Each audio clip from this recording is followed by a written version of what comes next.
If these stories help you relax or fall asleep, consider subscribing. Your support means a lot. It encourages me to keep growing and creating even more captivating stories to share with you. I've always loved the quiet. That's the real reason I camp alone and hike alone. It's not about proving anything to anyone, it's about the silence. The kind of silence that presses against you like a weight, smoothing out the chaos of everyday life. Out here, far from deadlines and the blaring traffic, I can hear my own thoughts. But it's a fragile thing, the peace that the wilderness offers. I've learned that the quiet can also play tricks on you, turn on you. That's what happened to me in the San Juan National Forest.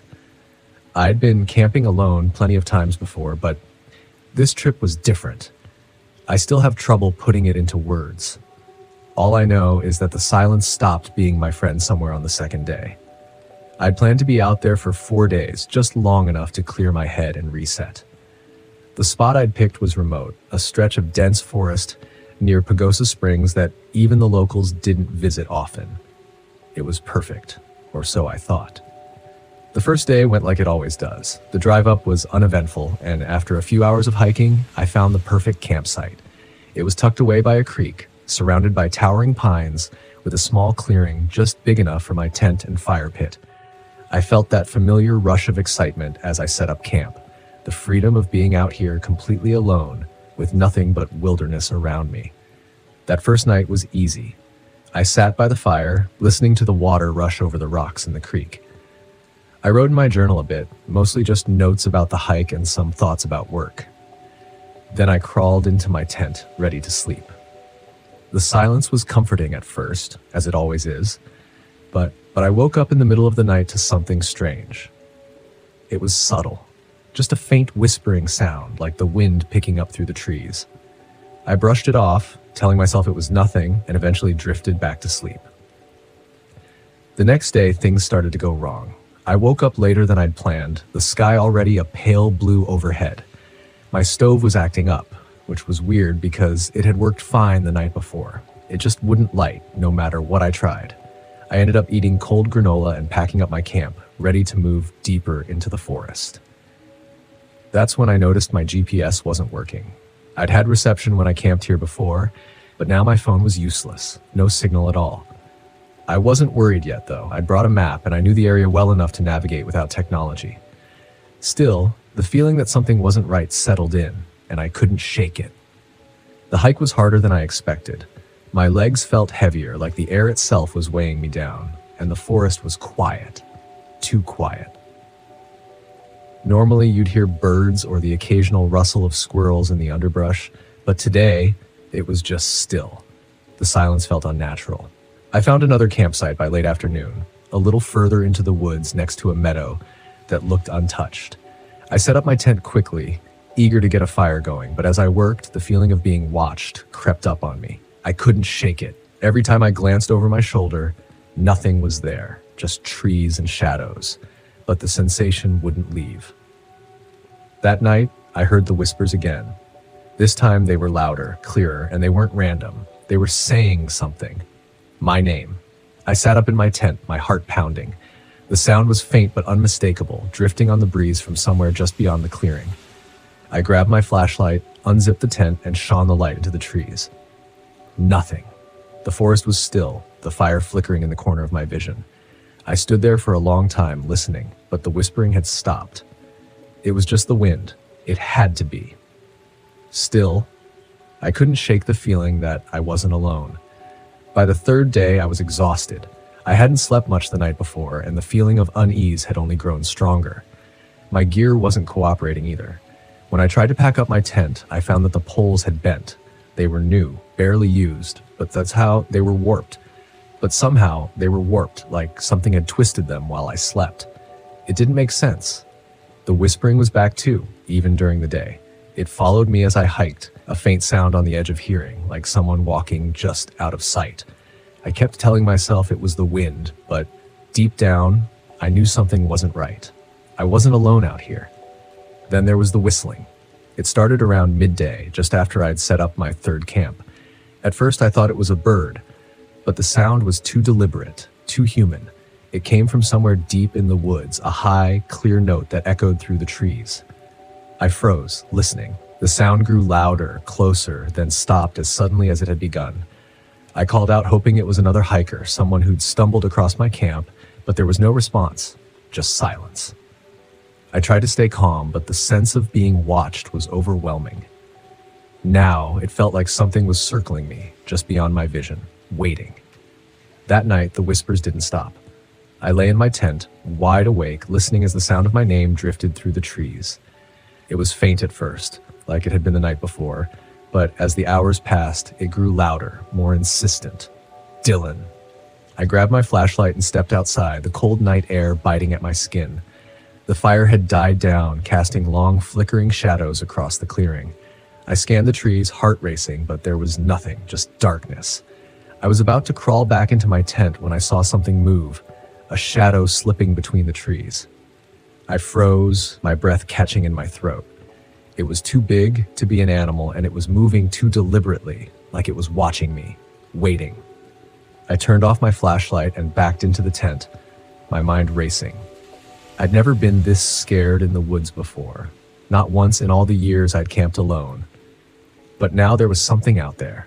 I could feel it. I zipped the tent shut and tried to calm my breathing, but the whispers were inside my head now.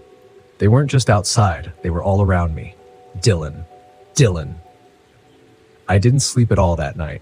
I sat in my tent, clutching the flashlight, listening as the whispers circled me. Sometimes it sounded like one voice, sometimes several, but it was always the same soft, insistent calling my name. By dawn, I couldn't take it anymore. I packed up my gear as quickly as I could, my hands shaking. I didn't care where I was going anymore. I just needed to get out of these woods. But as I started hiking, the whistling began again. This time, it was closer, following me like something was walking just behind me, whistling a slow, eerie tune. I didn't stop to look. I didn't want to see whatever it was. I just kept walking, faster and faster, until I was practically running down the trail. But then I heard it.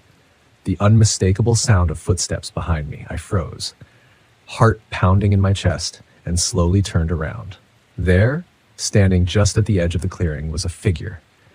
It was tall and thin, its skin pale and stretched tight over its bones. Its eyes were hollow, and its lips were curled into a grin. It stood there staring at me, its head cocked to the side as if amused. I couldn't move. I couldn't breathe. The whistling had stopped, and now there was only silence, a silence so thick it pressed down on me like a weight. The figure didn't move, it just stood there, watching me, waiting. I don't know how long I stood there, frozen in place, but eventually I turned and ran. I ran until my legs burned and my lungs felt like they were going to burst. I didn't stop until I reached the trailhead where my car was parked. When I finally looked back, the figure was gone. I never told anyone what happened in the San Juan National Forest, not really. I tried to explain it to myself 1,000 different ways. Exhaustion, anxiety, maybe even altitude sickness. But none of that explains the whispers or the whistling or the figure that watched me from the trees. I haven't been camping since.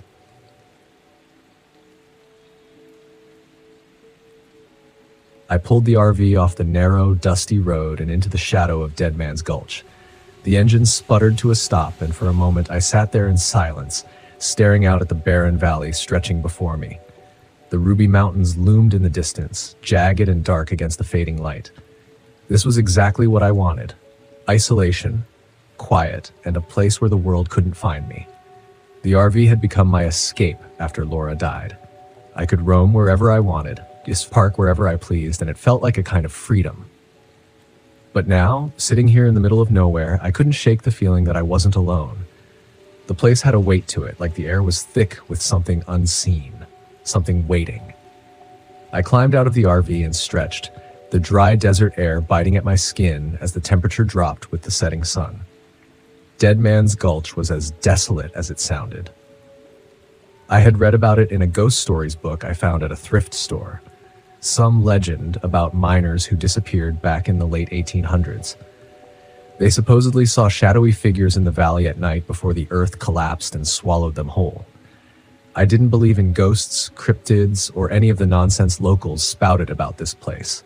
I just wanted to be alone, away from the pitying glances and endless condolences. No one understood how grief gnawed at you, hollowing you out until nothing was left. Setting up camp took about 15 minutes. I parked the RV next to the remnants of an old mining camp, a few rusted-out carts, the skeletal remains of a cabin, and a collapsed mine shaft disappearing into the hillside. It was perfect. No people, no distractions. Just me, the desert, and the stars. By the time I finished dinner, canned chili, nothing fancy, the sun had dipped below the horizon. I sat at the small table inside the RV, staring at the book in front of me, filled with old tales of ghost sightings and strange disappearances, most of them from around here. The locals called it the Phantom of the Mines, a shadowy creature that haunted the valleys, stalking anyone who got too close to the abandoned shafts. I flipped through the pages, skimming over accounts of miners swearing they'd seen something dark moving in the fog just before disaster struck. I shook my head and closed the book. Ghosts, shadows, it was all nonsense. Laura would have laughed at the idea. She'd never been scared of anything, not the woods, not the wild. She was fearless. But I wasn't Laura. As I cleaned up, the RV's lights flickered. I paused, glancing at the ceiling. The lights steadied again, and I let out a breath I hadn't realized I was holding. Just a glitch, I told myself. The RV was old, things broke. But the air suddenly felt colder. When I glanced out the window, I swore I saw movement, something shifting in the darkness just beyond the headlights. I stepped outside, the crunch of gravel under my boots the only sound. The night was still. Too still. The kind of quiet that presses down on you.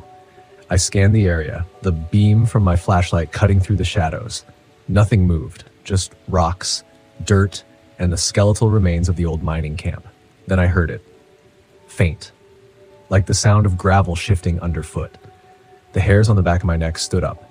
I swung the flashlight toward the sound, but there was nothing there. "Get a grip, Jake," I muttered. "It's just the wind." I turned back toward the RV, ready to call it a night, until I saw them. Handprints. Long streaks of dust trailing down the windows as if someone or something had dragged their fingers across the glass. My heart skipped a beat. I was alone. I knew that.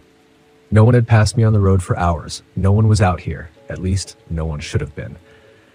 I hurried inside, locking the door behind me. The RV felt smaller now, the walls pressing in as the wind outside picked up, howling through the narrow canyon. I sat at the table, staring at the window, waiting, but nothing happened. The next morning, the RV was completely dead. No power, no lights, no water pump, nothing. I checked the battery. It was completely drained. It didn't make sense. I had it checked before I left. It was supposed to last for weeks. Frustrated, I spent most of the day trying to figure out what was wrong. But everything seemed fine. The battery had just died. By late afternoon, I gave up. I was stuck here for the night. I cursed under my breath, but deep down I knew this wasn't just bad luck. I decided to go for a walk, maybe clear my head. The old mine shaft loomed in the distance and I made my way toward it. The ground was hard and cracked, littered with strange, deep marks crisscrossing the dirt. They looked like they'd been dragged by something large, too large. At the mine's entrance, the air was cooler, thick with the smell of dust and rot. The opening had collapsed years ago, the rocks jagged and sharp. But there in the dirt were more of those strange marks, long, deep gouges, like something had been clawing its way out.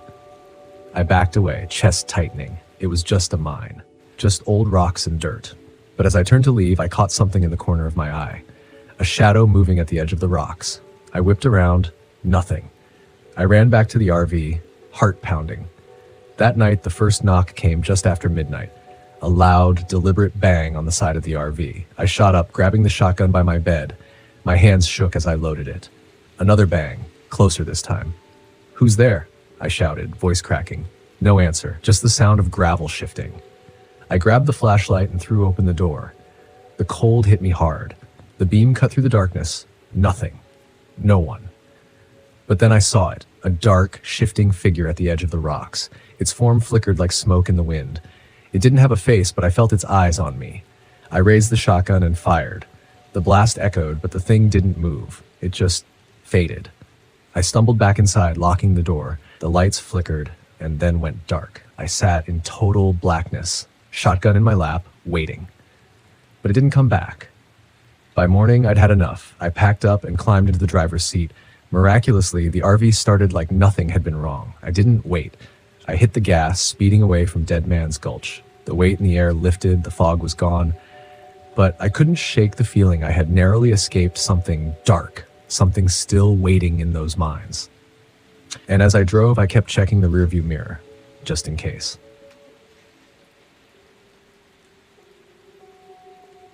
I've always found comfort in the silence of the woods, out here, away from people, away from the world. You can think straight. George Washington and Jefferson National Forest had been my sanctuary for years, my escape from the clutter of civilization. But this time, something felt different. It was as if the land itself was holding a secret it didn't want to share. It had been a rough few months. Lisa left me, and I couldn't say I didn't see it coming. I'd been distant, losing myself in work, then losing the work altogether. I thought a few days alone, hunting and camping, would clear my head. I needed space, and the mountains were the only place I knew where I could truly breathe. The plan was simple. 3 days, 4 tops. Head out to the edge of Silent Pines, an area where the deer roam freely, and the mountains are still untouched by the tourist crowd. I'd bag a buck, maybe 2, and return with meat for the freezer. Just me, my gear, and the quiet hum of nature. But it didn't take long for that comfort and hum to go disturbingly quiet. The first day was uneventful, at least at first. I parked my truck at the trailhead, loaded up my pack, slung my rifle over my shoulder, and began the familiar hike into the heart of the forest. My boots crunched over the leaf-covered trail as I climbed higher, the dense trees closing in around me. The fresh mountain air was cool, the perfect kind of crisp that made you feel alive, but something was off. I noticed it halfway through the hike. The usual sounds of the forest, the birds, the rustle of small animals in the underbrush, were missing. There was only the sound of my own footsteps and the occasional creak of the trees swaying gently in the wind. I shook it off as nerves. It was always a little eerie out here in the deep woods, especially when you were alone. That was part of the appeal. I told myself it was just the tension I'd been feeling lately, everything weighing on my chest, turning normal things into problems. I set up camp in the clearing near the stream I remembered from previous trips. The sun was starting to dip behind the mountain ridge, casting long shadows over the landscape. The fire crackled warmly as I cooked up some canned stew, sipping from a tin cup of lukewarm coffee, trying to push away the gnawing feeling that something wasn't quite right. It wasn't until later that night, after the fire had burned low and I was stretched out in my sleeping bag, that I noticed the first real sign: footsteps. At first, I thought it was just an animal. I mean, what else could it be? Deer? Maybe a raccoon? But it didn't sound like that. It sounded like someone walking, a soft, deliberate crunch in the leaves, moving slowly as if it was circling the camp. I lay still, holding my breath, listening intently. The steps grew closer, then stopped. I sat up slowly, reaching for the flashlight and rifle by my side. The firelight flickered dimly, casting long, jittery shadows around the clearing, but there was nothing there. I scanned the tree line, heart pounding harder than I'd like to admit. Nothing moved, just trees standing tall and silent, watching. Must have been the wind, I muttered, my voice shaky. I lay back down, my grip tight on the rifle. I'd always prided myself on being a tough, no-nonsense kind of guy, but something about those footsteps didn't sit right with me. It wasn't the sound itself, it was the feeling that came with it, like I was being watched. The next morning, things got worse. My water jug was gone. I thought I'd been careful about where I left it, but maybe I hadn't sealed it tight. Maybe an animal dragged it off during the night. I searched the area looking for signs of raccoons or coyotes, but all I found were footprints, human, barefoot, and small, like a child's. But what child would be wandering around the woods miles away from the nearest road in the dead of night? I crouched down, running my fingers over the soft dirt where the prints had pressed into the earth. They seemed fresh, leading in a slow, meandering pattern around the campsite before disappearing into the woods. My skin crawled, a chill running down my spine as I stared at the tracks, my mind racing through every possible explanation. None of them made sense. By midday, I had convinced myself it must have been some local kids playing a prank. Maybe I'd stumbled into someone's turf without realizing it. But as I hiked deeper into the woods, rifle ready, the sense of unease only grew stronger. Every step I took felt heavy, like the trees themselves were watching me, closing in tighter. Then I saw it. I was tracking a deer along the ridgeline when I noticed movement in the trees just ahead. At first, I thought it was the buck I'd been hunting, but then it stepped out into the clearing. A figure, tall, hunched, and gaunt. Its body was draped in shadow, but I could see the faint outline of its pale, too long limbs, twisted in ways a man shouldn't be. And those eyes, two glowing yellow eyes, staring right at me. I froze, rifle raised, heart hammering in my chest. For a moment, we just stared at each other, the wind dead and still around us. The figure didn't move, didn't blink, it just stood there watching me. "Who the hell are you?" I called out, my voice cracking in the silence. No answer. I swallowed hard, taking a step back. The figure disappeared into the trees as silently as it had appeared. My hands were shaking, the rifle's barrel wobbling as I lowered it, my breath coming in ragged gasps. I tried to tell myself it was just a shadow, a trick of the light, but I knew better.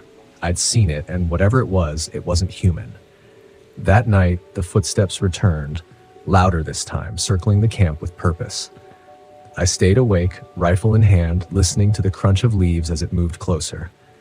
Every time I thought I'd hear it right outside my tent, the steps would stop, leaving only the suffocating silence. I couldn't sleep, couldn't even close my eyes without imagining those yellow eyes watching me from the darkness. By the third day, I was a mess. Exhausted, jumpy, paranoid. I hadn't seen the figure again, but I could feel it following me, watching. The forest, once my refuge, had become a prison. I couldn't shake the feeling that no matter how fast I walked, no matter how deep I went, it was always just behind me, waiting. That afternoon, I found more footprints. This time, they were right outside my tent, circling it in strange, looping patterns. There were dozens of them, overlapping, almost chaotic, as if someone or something had danced around the camp all night. My heart raced as I traced the tracks, panic creeping into my bones. The final straw came that evening. I was sitting by the fire, trying to calm my nerves when I heard it again. The soft whispering voice carried on the wind. It was faint, almost indistinguishable from the rustle of the trees, but I could make out one thing clearly. It was my name. Nate. I shot to my feet, spinning around, scanning the darkened woods for any sign of movement. The voice called again, softer this time, but closer. I couldn't take it anymore. I grabbed my gear, stuffed it into my pack as fast as I could, heart pounding in my ears. I needed to leave now. Whatever was out there, whatever had been stalking me for days, wasn't just a trick of the mind. It was real, and it wasn't going to let me go easily. As I slung my pack over my shoulder and reached for my rifle, I felt it. A presence behind me. I turned slowly, my breath catching in my throat. There, standing at the edge of the firelight, was the figure. Tall, twisted, with limbs too long and eyes glowing a sickly yellow. Its face was pale and gaunt, hollow eyes staring into me as if it could see straight through my skin and into my soul. I raised the rifle, but before I could pull the trigger, it vanished. Just gone, like smoke dissolving into the night air. I ran. I didn't care about the trail, didn't care about my gear. I ran as fast as I could through the forest, branches slapping at my face, rocks and roots tripping me up as I sprinted blindly through the trees. I could hear it behind me, the soft crunch of footsteps following, never far behind. By the time I reached the trailhead, my lungs were burning, my legs felt like jelly, and my mind was racing with fear. I threw myself into the truck, slamming the door shut. The silence inside the cab was deafening. My hands shook as I fumbled for the keys, finally starting the engine and peeling out of there as fast as I could. Even now, weeks later, I can't get it out of my head. The figure, those eyes, the voice that called my name, luring me deeper into the woods. I haven't told anyone about it. No one would believe me anyway. Just another man who got lost in the forest, right? But I know what I saw. I know what was out there. I haven't been back to the mountain since, and every time I close my eyes, I still see it. Watching, waiting.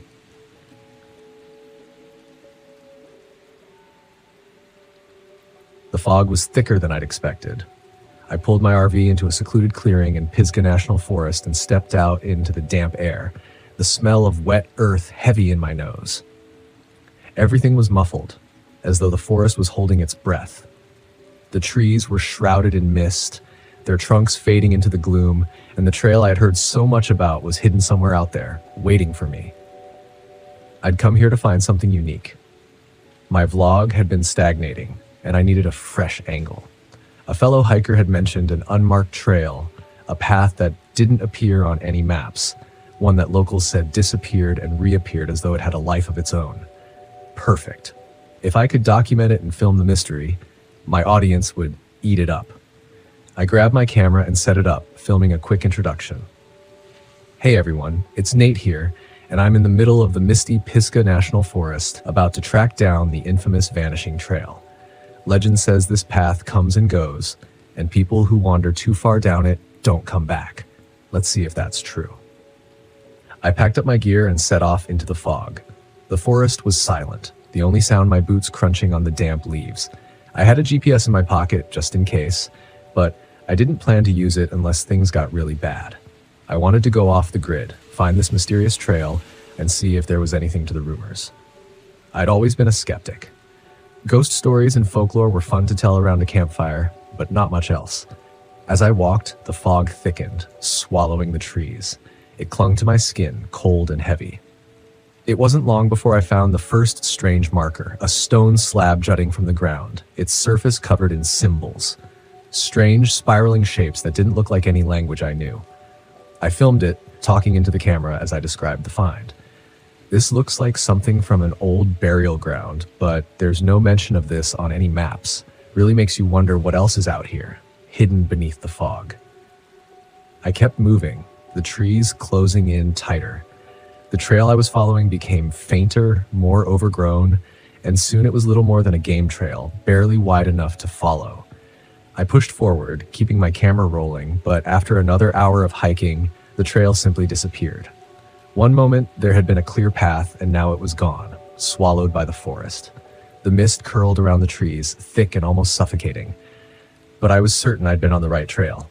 I checked my GPS, but the signal flickered weakly. The screen showed that I was in the middle of nowhere. No path, no landmarks, just a blank screen with a blinking dot. Me, standing alone in the fog. Okay, I muttered. You've dealt with worse. I turned back the way I'd come, but the forest looked different now. The trees seemed closer together, the undergrowth denser.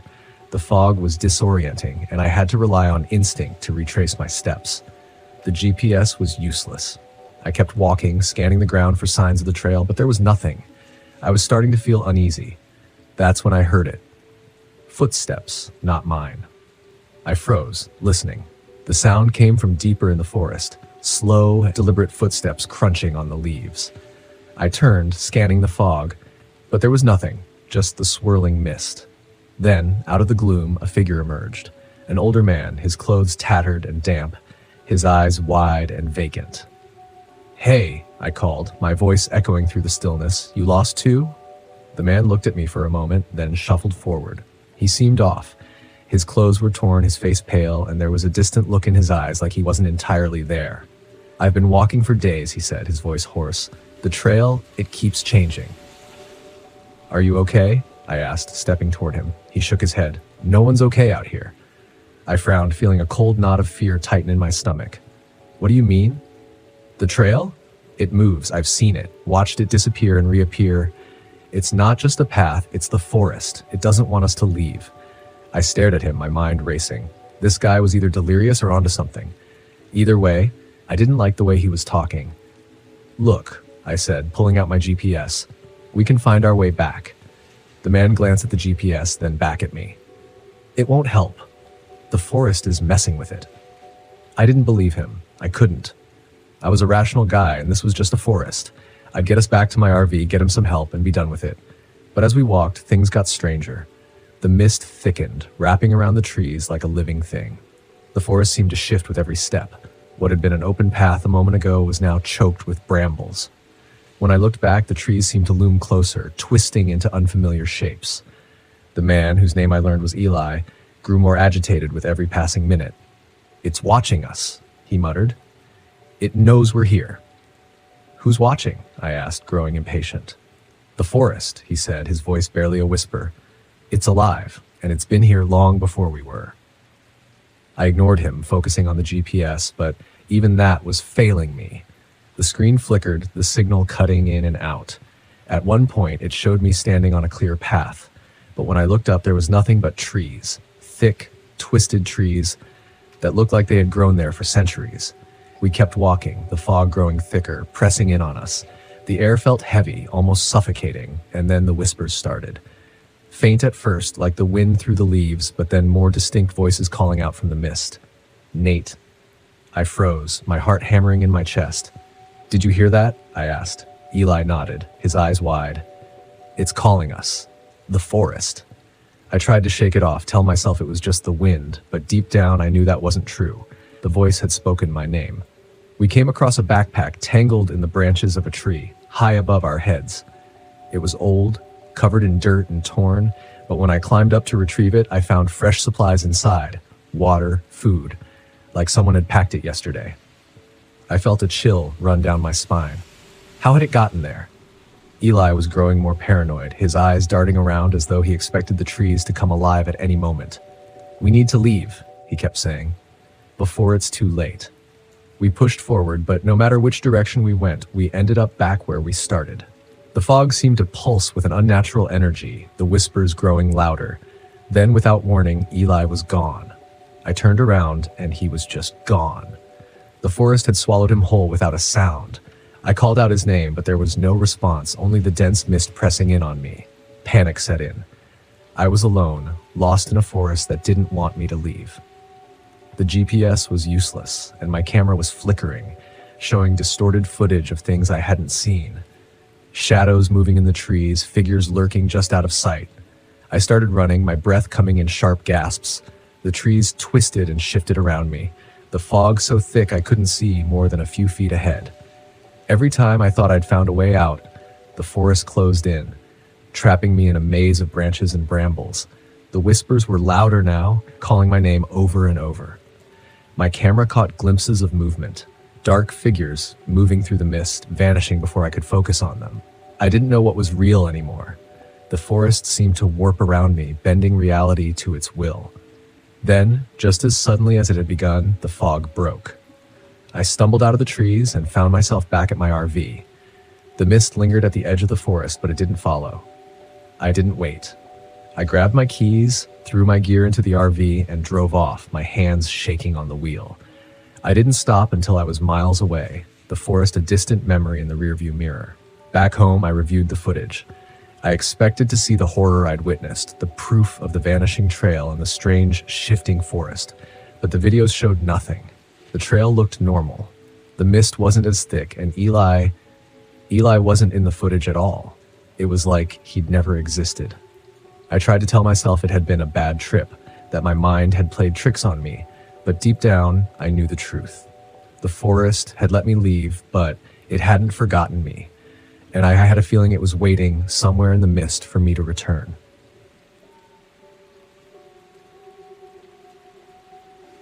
The Beast of Blackwater Ridge. I've always prided myself on being the guy who keeps his cool no matter what. That's why I was leading this trip deep into the Blackwater Ridge, Manila National Forest. It was supposed to be a challenge, and I was ready for it. I'd hiked dozens of trails tougher than this, and I wanted to prove that to my old friends, especially Nate, who couldn't even set up a tent without breaking a sweat. But there's something about being miles away from civilization, surrounded by nothing but endless trees, that starts to mess with your head. As soon as we arrived, I could feel it. Not that I'd let anyone see that, of course. Kara, you got the map? I called out as we packed up the last of the gear. Yep, but I doubt we'll need it with you in charge, she winked, slinging her backpack over her shoulder. I grinned. She knew how to stroke my ego, one of the things I loved about her. Nate, on the other hand, was struggling to adjust the straps of his pack. His face was already red, and we hadn't even started walking yet. Can we take it slow, guys? I haven't done this in a while. Sure, Nate, we'll pace ourselves, I said, trying to hide my impatience. Sarah, ever the practical one, rolled her eyes but said nothing. She was the scientist of the group, the one who'd be lecturing us about rare plants and ecosystems halfway up the trail. She was here more for research than the hike, but I knew she could handle herself. We hit the trailhead late in the morning, the sun already filtering through the thick canopy above. The first couple of miles were easy enough, well marked, a few uphill climbs, nothing too rough. Nate fell behind pretty quickly, as expected, but we made enough stops to let him catch up. By the time we reached our first campsite, the air had a heavy, oppressive feel. The sun dipped below the trees, like casting long, eerie shadows across the forest floor. The dense foliage seemed to swallow up the light, leaving us in a strange twilight. We set up camp without much trouble, although Nate complained about the weight of his gear the whole time. Our tents were cheap, sure, but they did the job.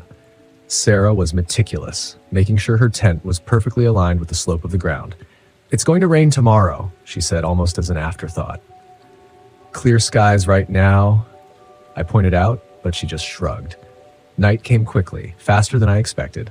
By the time we had the fire going, the forest had gone almost completely silent. No birds, no insects, just the crackling of the fire and the occasional rustling of leaves. It was weird.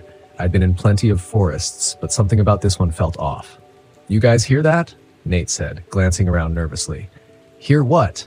Kara asked, stirring the pot of stew she'd made over the fire. "No, it's like, I don't know, like something moving out there." I paused, listening. At first there was nothing, but then I heard it too, soft, distant, and low. A growl, almost like the sound of a heavy breath. "Coyotes," I said, trying to sound confident. "Nothing to worry about. They're probably more scared of us than we are of them." But I saw Sarah tense up. She was studying the woods beyond the firelight, her face set in concentration. I didn't like that. When I turned back to Nate, he was pale, fidgeting with his hands. "Maybe we should keep the fire going all night," he said. "Relax, Nate. We're fine. Nothing's coming near us." But the truth was, something felt off. Even I couldn't shake it. The second day was rough. The terrain started to get steeper, and the trail was less defined. Nate was falling behind more often, and Kara's enthusiasm was starting to wane. We pressed on, but there was a growing sense of unease that none of us could shake. Halfway through the day, we found something that made me stop in my tracks.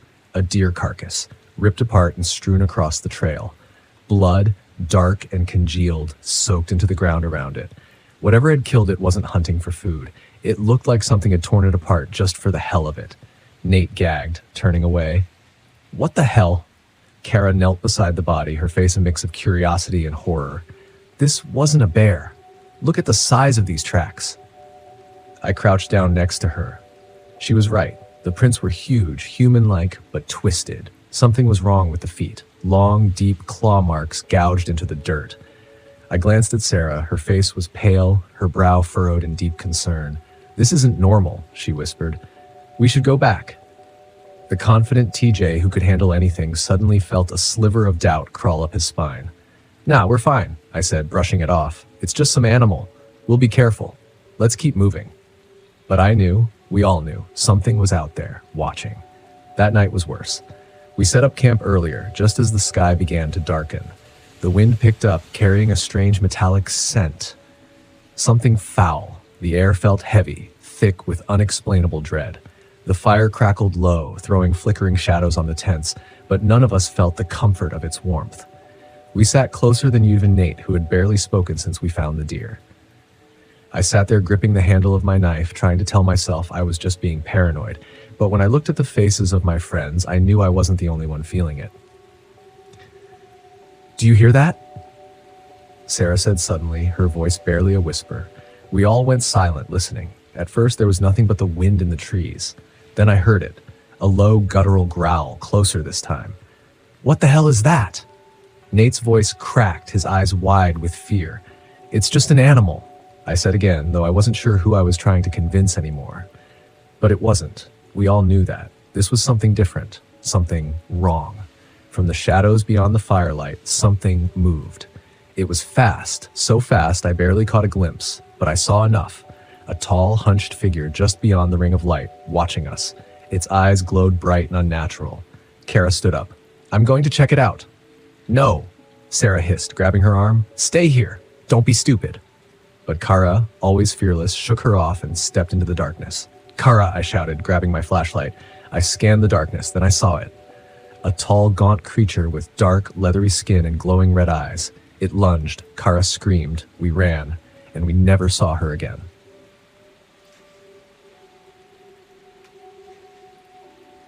I thought I knew isolation. I'd spent years driving across the country chasing celestial events, camping in places no one else dared to go. Black Rock Desert was supposed to be no different. I'd chosen this spot because it was one of the darkest places in the United States, far from the light pollution of cities, with nothing but the stars above and the cracked earth below. A perfect place to watch the meteor shower I'd been anticipating for months. But the desert has a way of getting under your skin. I arrived in the late afternoon, the sun blazing high, its rays bouncing off the endless white of the salt flats. The ground stretched out in every direction, flat and featureless, interrupted only by distant mountains rising like ghosts on the horizon. It was beautiful in a desolate way, the kind of place that makes you feel small and insignificant. Exactly what I needed. The RV's engine rumbled to a stop, kicking up dust as I parked. I opened the door, stepping into the dry, hot air. The silence was immediate. No wind, no rustling leaves, no distant hum of civilization, just a profound, almost oppressive stillness. I told myself it was peaceful, that this was what I wanted. A few days alone in the desert to focus on my photography and watch the night sky. But as I looked out over the vast expanse of cracked earth, a strange feeling settled in my chest, like a weight pressing down. I brushed it off. It had been a long drive and the heat was getting to me. I'd feel better once the sun went down. I spent the first few hours setting up camp, adjusting my telescope and testing my camera equipment.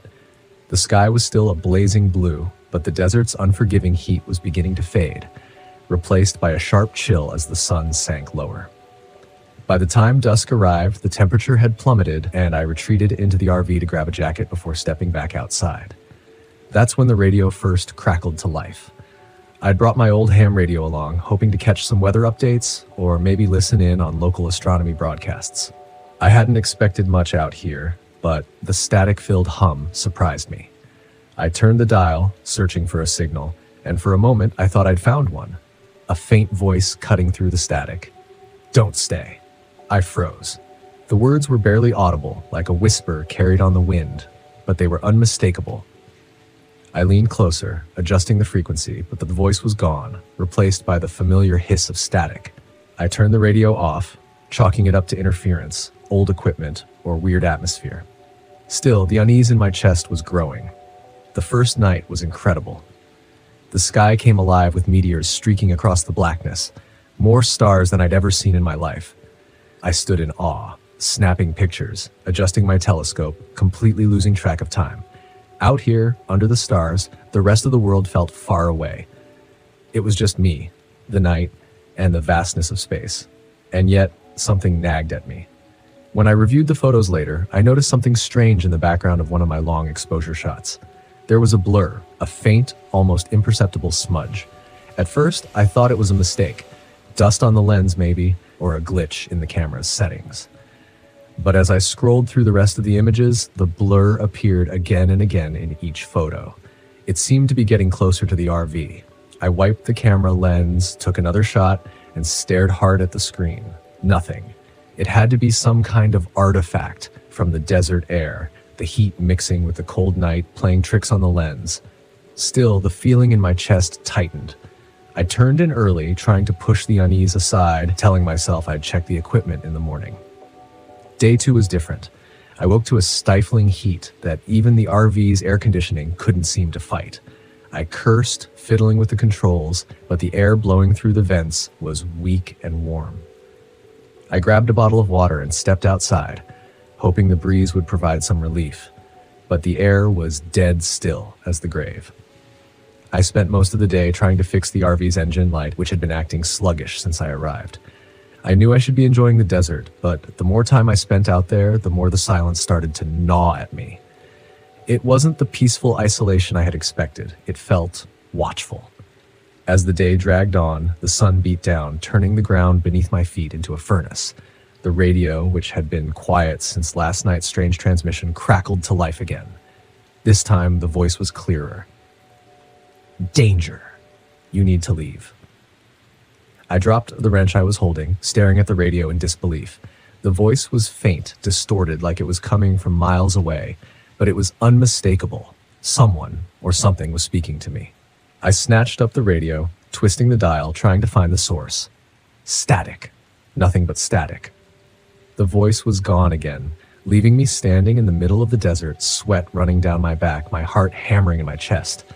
I should have left then. I should have packed up and driven out of there. But the RV's engine was still stalling, and part of me didn't want to admit that I was spooked. This was why I came out here, wasn't it? To face my fears, to be alone in the dark. I stayed. And that night, the shadows came. The meteor shower was more intense on the second night, the sky alive with fire and light. I sat by the RV, staring up at the heavens, the vastness of the universe overwhelming. But no matter how beautiful the stars were, my eyes kept drifting back to the edges of the desert, where the darkness seemed to pool, thick and impenetrable. It was there, at the far edge of my vision, that I first saw the figure, a shape standing just beyond the reach of my campfire's light. At first, I thought it was a trick of the eye. The desert plays with your perception. Distances blur, shadows stretch. But when I blinked, the figure was still there, standing, watching. I grabbed my camera, adjusting the focus, snapping a shot before the figure disappeared. I wasn't sure what I was expecting, maybe an animal or even another camper who'd wandered too close. But when I checked the camera's screen, my blood went cold. The figure wasn't human. It was tall, too tall, with elongated limbs and a strange, distorted form. It was like a shadow brought to life, a smear of darkness against the starlit sky. The more I stared at it, the more unreal it looked. The hair on the back of my neck stood up, and I slowly lowered the camera. When I looked again, the figure was gone. The air was suddenly freezing, the kind of cold that bites at your skin. I retreated into the RV, locking the door behind me, my heart racing. I told myself I was imagining things. The desert played tricks on people. I'd read about it, people seeing things that weren't there, hearing voices carried on the wind. But that didn't explain the figure in the photo. The night dragged on and I stayed awake, listening for anything, any sound, any movement. But all I heard was the persistent hum of the radio and the static growing louder by the minute. The next day, I knew I had to leave. Whatever was out there, it wasn't just my imagination. The figure, the voices, I couldn't explain it, and I didn't want to. I packed up as quickly as I could, but when I turned the key in the ignition, the RV sputtered and died. I tried again and again. Nothing. I stepped out into the desert, sweat pouring down my face. The heat was oppressive, and the silence pressed in on me, suffocating. I tried to call for help, but my phone had no signal, and the radio was useless, just a constant, garbled stream of static. Then the voice returned, louder than ever. Stay. Come closer. It wasn't a whisper anymore. It was a command. And when I looked out across the desert, I saw the figure again, closer this time, standing in the distance. Its form was hazy and indistinct, but unmistakable. It was waiting for me. My legs felt like lead as I backed toward the RV, my breath coming in ragged gasps. The air was freezing now, the warmth of the day gone, replaced by a bone-deep chill. I knew in that moment that if I stayed, I would become like the figure, a shadow, a ghost trapped in this forsaken place, wandering the desert forever. I ran. I don't know how I got the RV started. Maybe it was adrenaline, or maybe sheer panic. But when the engine finally roared to life, I slammed the gas pedal to the floor and didn't look back. The figure, the voice, the cold, they all faded into the distance as I sped across the salt flats, the desert stretching endlessly behind me. I never looked at the photos again. I couldn't. Whatever was out there, it was better left unseen. I'll never return to Black Rock Desert. Some places were meant to be empty.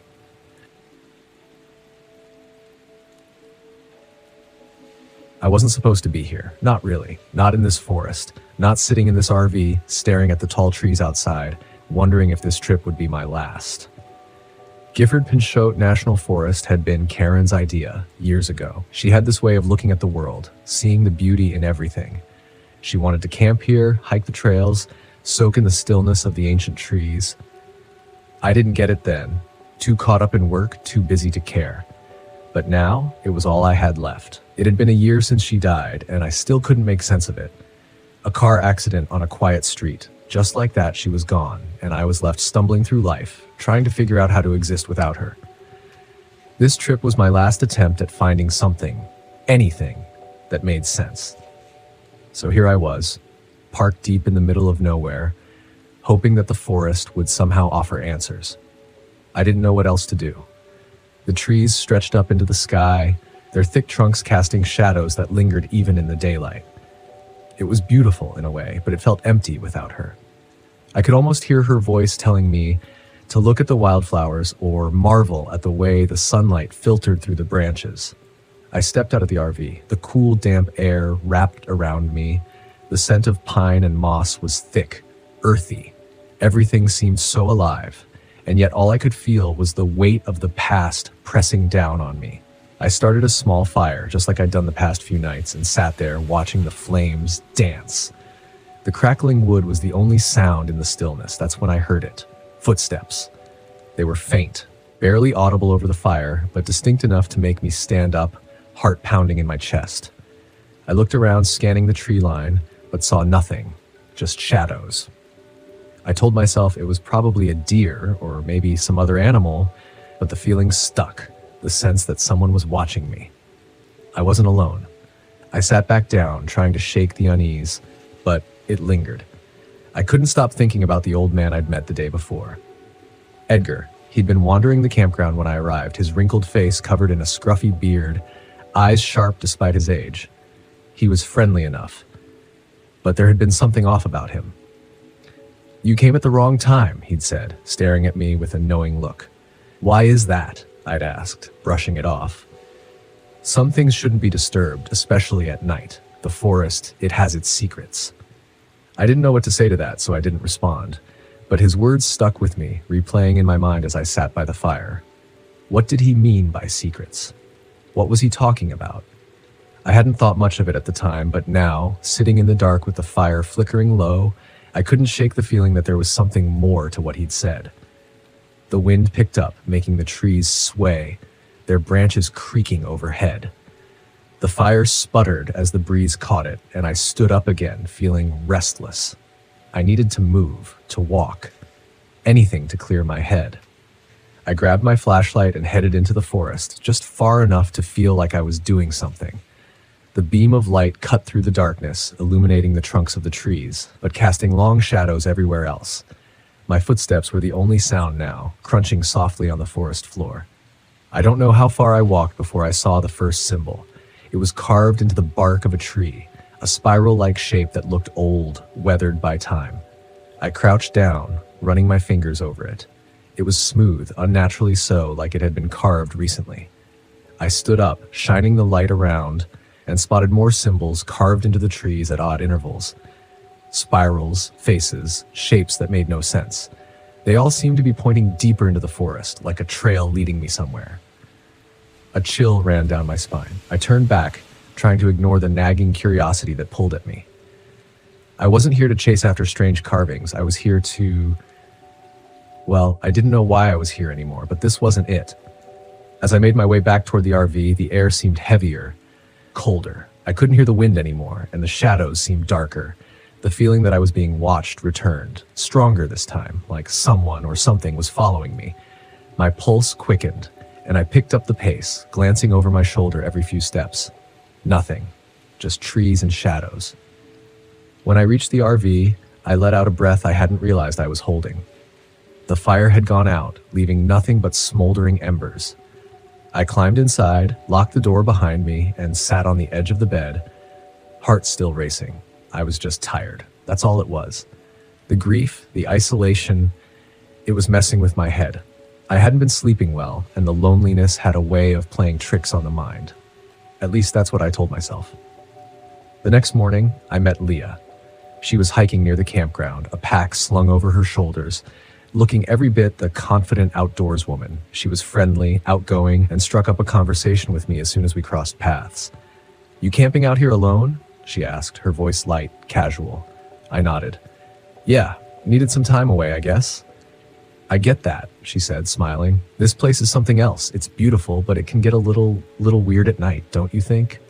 I paused, remembering the footsteps, the carvings, Edgar's warnings. Weird? I asked. How strange it can feel out here after dark. Just stories, old legends. You know how it is with places like this. Every forest has its ghost stories. I tried to keep my tone neutral, but the unease from the night before still lingered. She smiled again, but this time there was something in her eyes, like she knew more than she was letting on. Just be careful. It's easy to get lost out here, she said. With that, she waved and continued down the trail, disappearing into the trees. I watched her go, wondering if I should have said more, asked her what she meant, but I didn't. I spent the rest of the day at camp, trying to relax, but the sense of unease only grew stronger. That night, as I sat by the fire again, I couldn't stop thinking about the symbols. They'd seemed so deliberate, so purposeful, like someone or something was trying to lead me deeper into the woods. And then the footsteps returned. This time, they were louder, closer. I stood up, shining my flashlight toward the trees, but saw nothing, just shadows. But the footsteps didn't stop. They circled the RV, slow, deliberate, crunching on the forest floor. My throat tightened as I strained to listen, my heart hammering in my chest. "Who's there?" I called out, but the footsteps didn't answer. Instead, they stopped. Dead silence. I backed toward the RV, fumbling for the door when I saw it. Movement, just at the edge of the trees. A figure, tall, thin, barely visible in the darkness. I blinked, and it was gone. I bolted inside, slamming the door behind me, my breath coming in short gasps. What the hell was happening? I sat there for hours, staring at the door, waiting for something to happen, but nothing did. The next morning, Leah was gone. Her tent was still there, her pack sitting neatly outside, but she was nowhere to be found.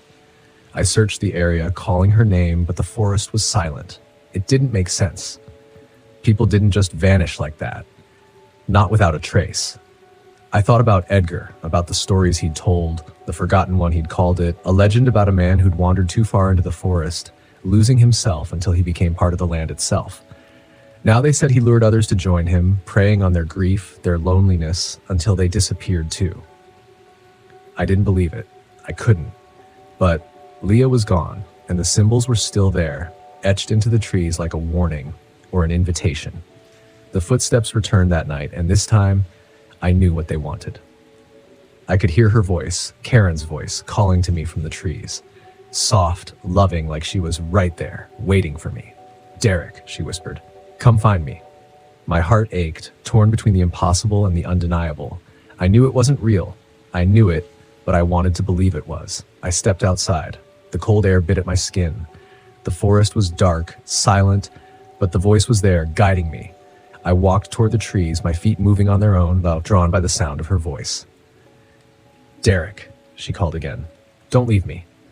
I stopped at the edge of the woods, staring into the darkness. I could see her now, just beyond the first row of trees, her face, her smile.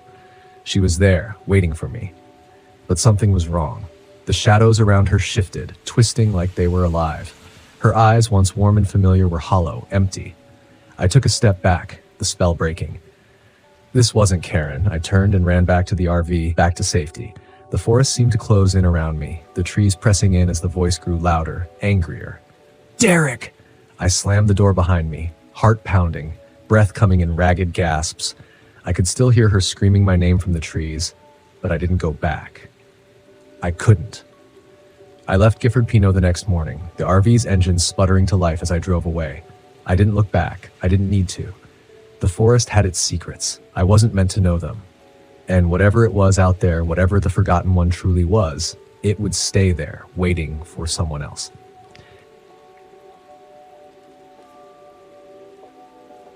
The road into the Adirondacks was long, winding, and empty, just how I liked it. After a few hours of driving, I pulled the RV off the narrow trail and into a small clearing by the lake. The pines stretched high and thick around me, their dark green needles blending into the overcast sky. This was exactly what I needed, complete isolation. No people, no noise, just the quiet of the forest and the sound of my own thoughts.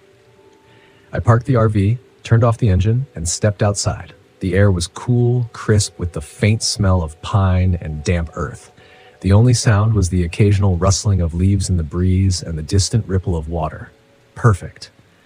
This place would give me the quiet I craved, a chance to think without the distractions of civilian life. Ever since leaving the military, I'd been chasing peace, and this felt like it could be the spot where I'd finally find it. I grabbed my gear and went about setting up camp. It didn't take long. I'd done this enough times to know the routine. Gather firewood, get a small fire going, and make sure the RV was ready for a night out in the wilderness. As I made my way through the trees, something caught my eye. On one of the nearby trunks, there was a strange marking, a crude carving of a figure, long and thin, etched into the bark. I frowned, running my fingers over it. Just a kid's prank, I figured, probably a bored hiker from weeks ago. But as I moved through the forest gathering wood, I found more of them. Carved figures on the trees, all tall and slender, stretching higher than any human could reach. It was strange, but I wasn't here to think about strange things. I was here to forget. By the time the sun set, the fire was crackling softly, casting flickering light across the clearing. I settled in next to the warmth, staring out at the darkening forest. There was a peace in the solitude, something comforting about being alone with the sounds of the wilderness. But as the night wore on, I started to notice something. The forest was too quiet. No rustling leaves, no night animals scurrying about, just silence. And then, just beyond the edge of the firelight, I heard it. A soft rustling sound, like something moving through the underbrush. I sat up, scanning the darkness with my flashlight. Nothing. The beam of light cut through the trees, but there was no movement, no sign of anything unusual. I shook my head. "You're just on edge," I muttered to myself, trying to dismiss the tension building in my chest. The wilderness could play tricks on you if you let it. I knew that better than most. I was here to clear my head, not to let it run wild. But then I saw it. At the edge of my vision, just for a split second, something moved. Tall, thin, just beyond the trees. I jumped to my feet, gripping the flashlight tighter, and aimed the beam toward where I'd seen the figure. But there was nothing. Only the dark outline of the pines swaying slightly in the wind.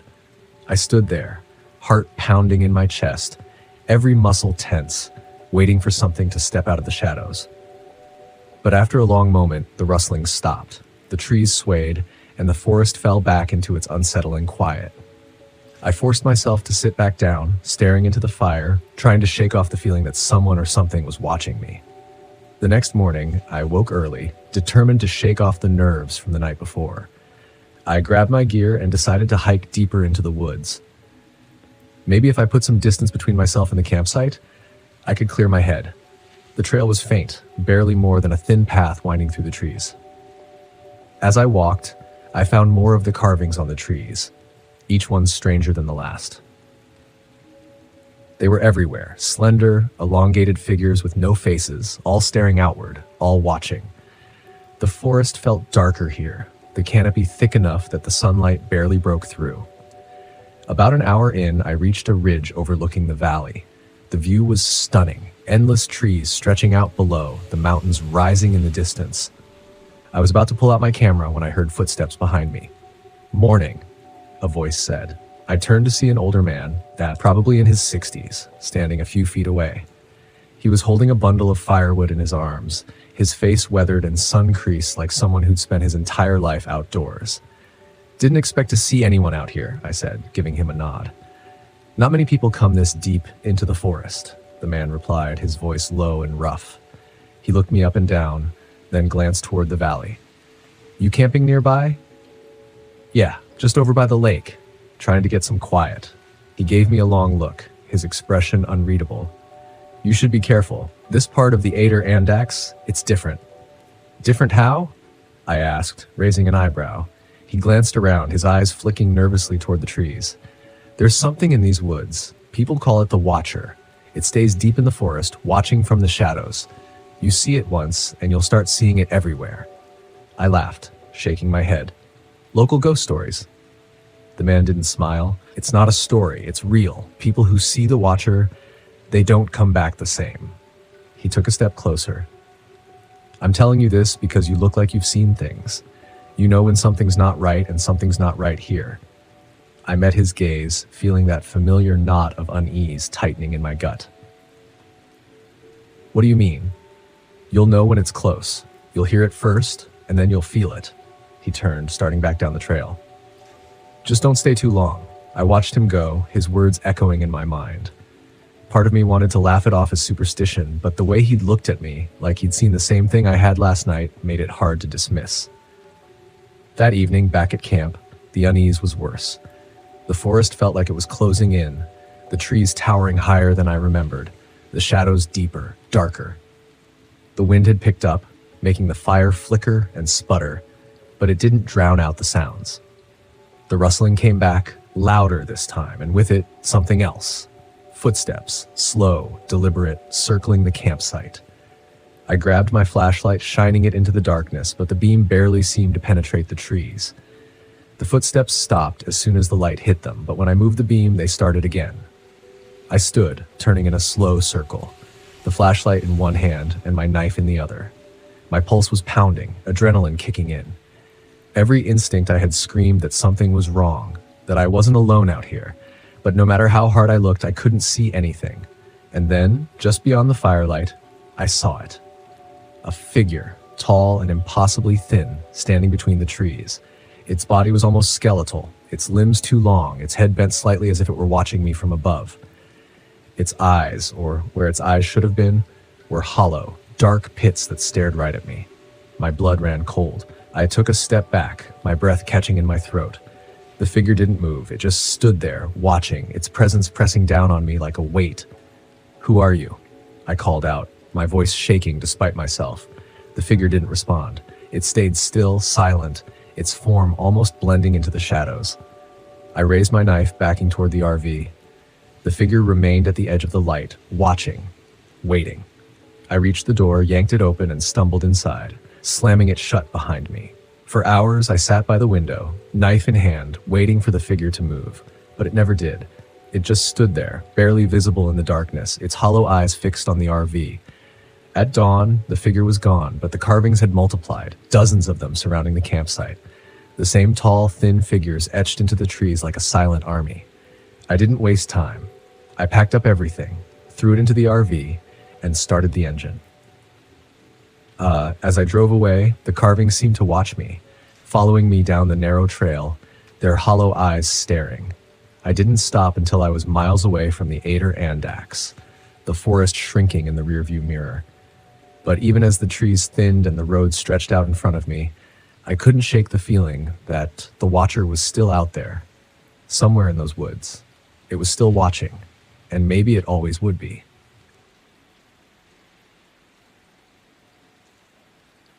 When you spend enough time alone, the silence becomes something else.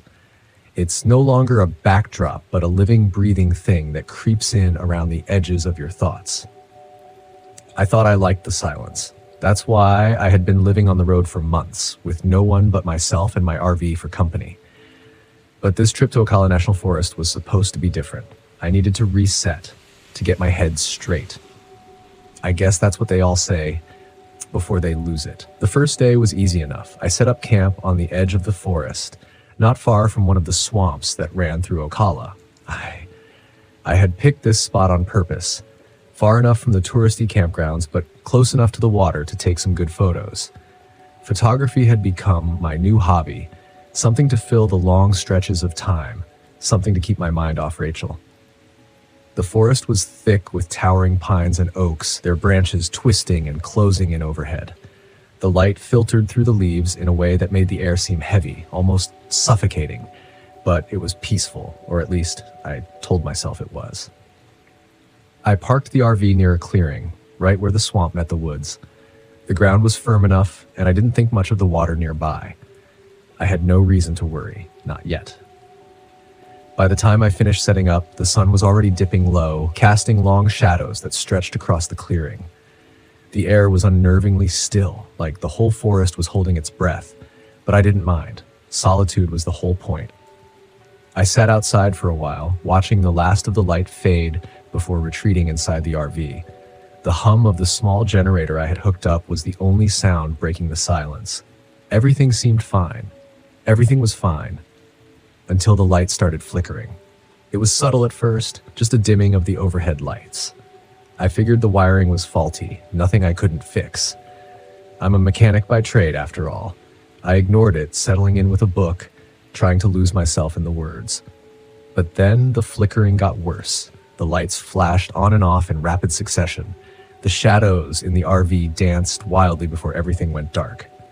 I sighed, more frustrated than anything, and grabbed my flashlight. After a few minutes of fumbling with the wires, I got the power back on. The lights stabilized, but there was something else. A soft, buzzing noise, faint, just at the edge of hearing, like a distant hum. It might have been the swamp, maybe bugs, or just the generator straining, but it set me on edge. That night, I barely slept. The next morning, the unease I'd felt the night before was gone, replaced by a sense of calm. The sunlight was warm, and the swamp shimmered in the early light. I grabbed my camera and set out for a walk, looking for something worth capturing. Ocala was known for its beauty, the kind of untouched wilderness that's hard to find these days. But the deeper I walked into the woods, the more I realized something was off. It started small, little things I could have easily ignored. My compass acting up, the needle spinning lazily before settling in the wrong direction. The buzzing sound from the night before returned, louder now, seeming to come from all around me. I chalked it up to the swamp mosquitoes maybe, or some malfunction with the generator still ringing in my ears. But when I came back to camp, I noticed the first real sign that something wasn't right. My gear, things I'd left on the picnic table outside, was scattered across the ground, not in a way that suggested wind either. The table had been cleared. My flashlight, the lantern, the tools I'd left out, all of them were scattered in a perfect line toward the swamp. I stopped, staring at the items. Someone had been here, or something. I'm not easily spooked, but my gut told me to get back inside, lock the doors. That night, I sat in the RV, every light on, clutching a lantern just in case the power flickered again. I told myself it was fine. Probably some animal. Bears get curious, right? But when the tapping started, I couldn't shake the feeling that I wasn't alone. It was soft at first, just a light tapping on the window, like something brushing against it. I glanced over, but didn't see anything. I convinced myself it was the wind, the branches moving in the breeze. But then the tapping came again and again.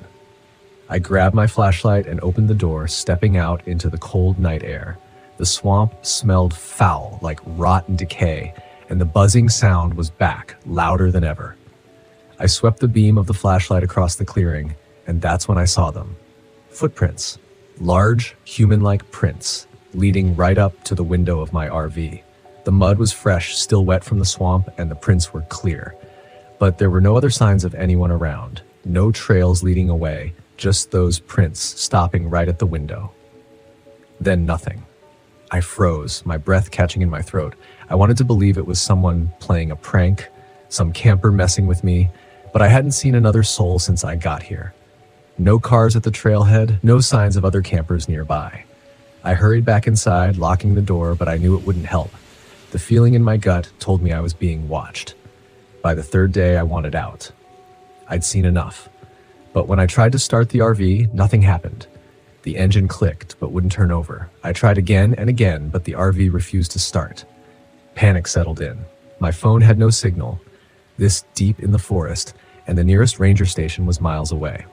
The buzzing sound was louder now, constant, like a low hum in the back of my skull. I packed a bag and decided to hike out. Staying another night was out of the question. The trail was familiar enough, but something was different. The air was thick, stifling, and the swamp seemed to have crept closer. I hadn't noticed it before, but the water was rising, soaking the ground around my campsite. The once dried trail was now a muddy mess, slowing me down as I tried to navigate through the trees. And then I saw them. At first, they were just shadows moving between the trees, barely visible in the corner of my eye. I stopped, trying to focus, but every time I turned to look, they were gone. My heart raced. I pushed forward faster now, but the shadows followed me. They stayed just out of sight, flickering in and out of existence like ghosts. By the time I reached the halfway point, the whispers started. It wasn't loud, just a faint, distant murmur, but it was unmistakable. Voices speaking in a language I didn't understand, too quiet to make out the words. I spun around, searching for the source, but there was nothing. Just the trees, the swamp, and those damn shadows. The trail blurred before my eyes, and I stumbled, my head swimming. I couldn't think straight. The buzzing, the whispers, it was too much. I needed to get out of here, but no matter which way I turned, The trail led me back to the swamp. It was like the forest was folding in on itself, trapping me in a maze of water and trees. My head throbbed, my vision blurred, and then I saw them. Standing at the edge of the swamp, barely visible in the twilight, were the figures. They were tall, too tall to be human, with elongated limbs and dark faces. They didn't move. They just stood there, watching me, their forms flickering in and out of the shadows like something half-formed, not fully real. I backed away, my heart pounding, but they didn't follow. They didn't need to. The buzzing sound grew louder, the whispers more insistent. I turned and ran, not caring where the trail led. I just needed to get away. When I finally collapsed back at the RV, drenched in sweat and mud, the sun was already setting. The swamp had crept even closer, the water now lapping at the edges of the clearing. I locked myself inside, every light on, but it didn't matter. I could still hear them. The whispers, the tapping, the buzzing. It all grew louder, closing in on me from every side. I knew what was out there. I'd seen it, and it was only a matter of time before it got in. I sat there in the dark, clutching the flashlight, waiting for the moment when the door would creak open, waiting for the shadows to finally step into the light. I don't know how long I sat there. Hours. Days. The buzzing is in my head now, a constant hum I can't escape. The figures are closer. I can see them outside, just beyond the trees. Their eyes are glowing in the darkness. They're waiting for me, and I'm not sure how much longer I can resist. I thought the desert would heal me. Red Rock Canyon was supposed to be a place to clear my head, to sit in silence and let the vast, empty land take away the chaos of the last few months. I'd lost everything, my wife, my job, and I needed something, anything, to remind me there was still some peace left in the world. Instead, it felt like I'd driven into a nightmare. I parked the RV at the far end of the campground, as far away from the few other campers as I could get. I wanted solitude, to think, or maybe to stop thinking. I wasn't sure. The sun was setting as I stepped out, casting a deep orange glow across the red sandstone cliffs. It was beautiful, the kind of beauty that made you feel small, like the world was too big for you to matter. Maybe that's what I needed. I'd been driving for hours, with only the occasional crackle of the radio for company. The RV was old, creaking and groaning as I navigated the winding roads into the canyon. It had seen better days, much like me. As I stretched, a low rumble came from under the hood. Great, I muttered, giving the RV a half-hearted kick. The engine had been acting up for days, but I figured I could deal with it later. I wasn't here for that.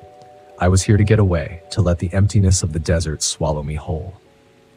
That night, after I'd settled in, I sat outside the RV, staring up at the stars.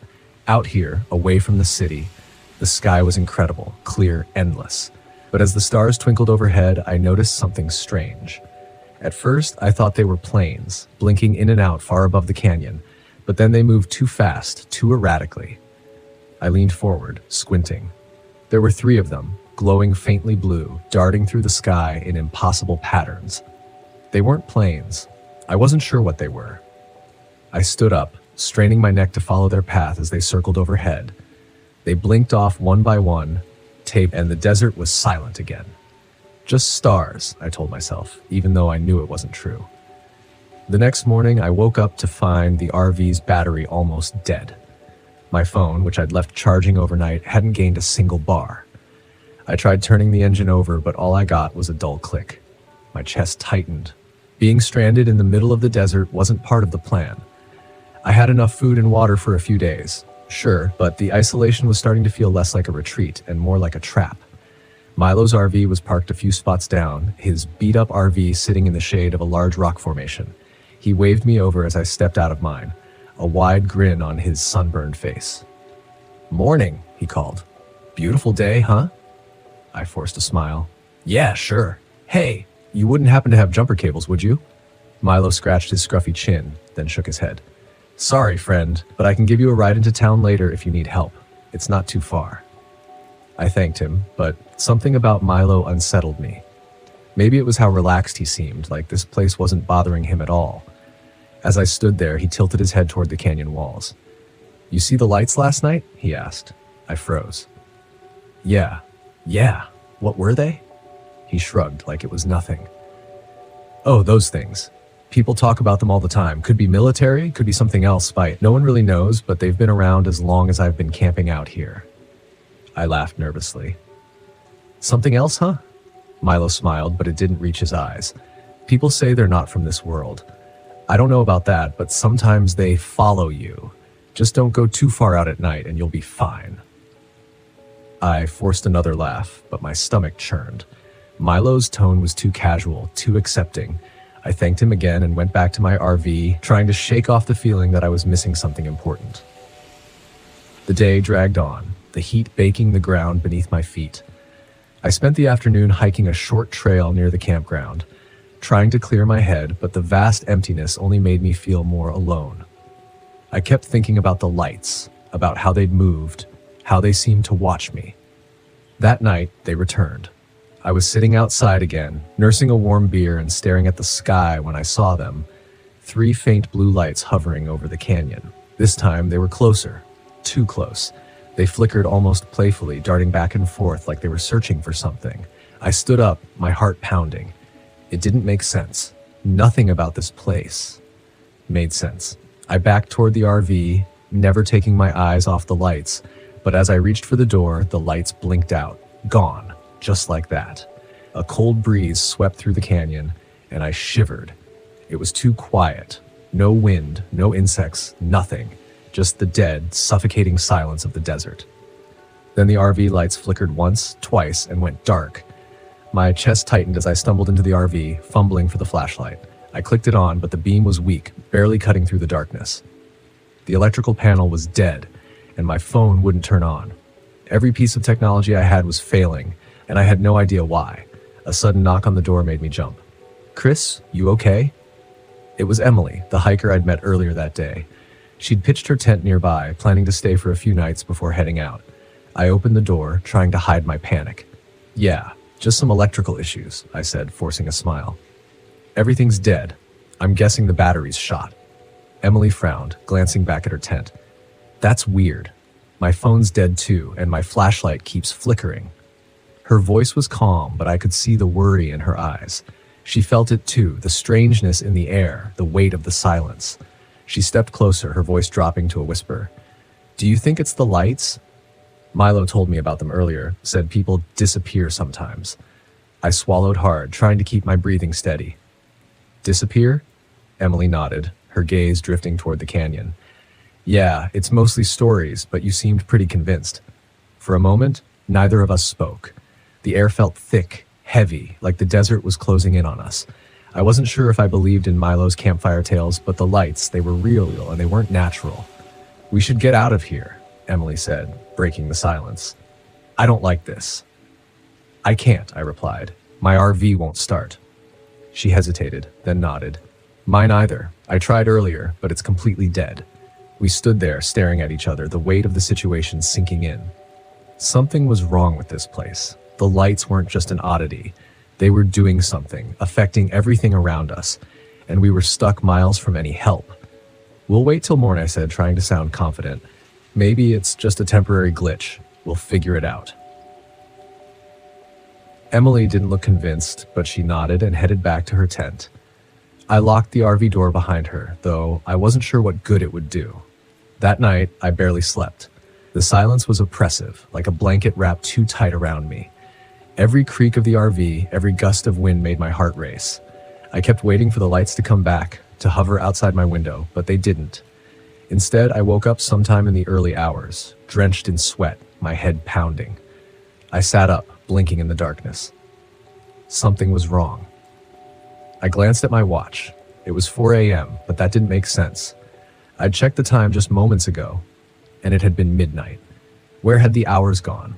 I stumbled outside, feeling disoriented. The air was cooler now, the desert's chill settling in. The stars were out, but there was no sign of the lights. My mind was foggy like I'd been dreaming. But the dust on my boots told me I'd been walking. But where and why? Panic surged through me. I couldn't remember. Hours were missing, and I had no idea what had happened. The lights were playing with us, toying with our sense of reality. I ran toward Emily's tent, calling her name, but when I got there, she was gone. Her tent was empty, her pack still there, but she was nowhere to be found. "Emily!" I shouted, my voice echoing off the canyon walls. Nothing. The only sound was the wind. I backed away, my heart hammering in my chest. This wasn't real. It couldn't be. But the lights, the missing time, it all pointed to one terrifying conclusion. We weren't alone.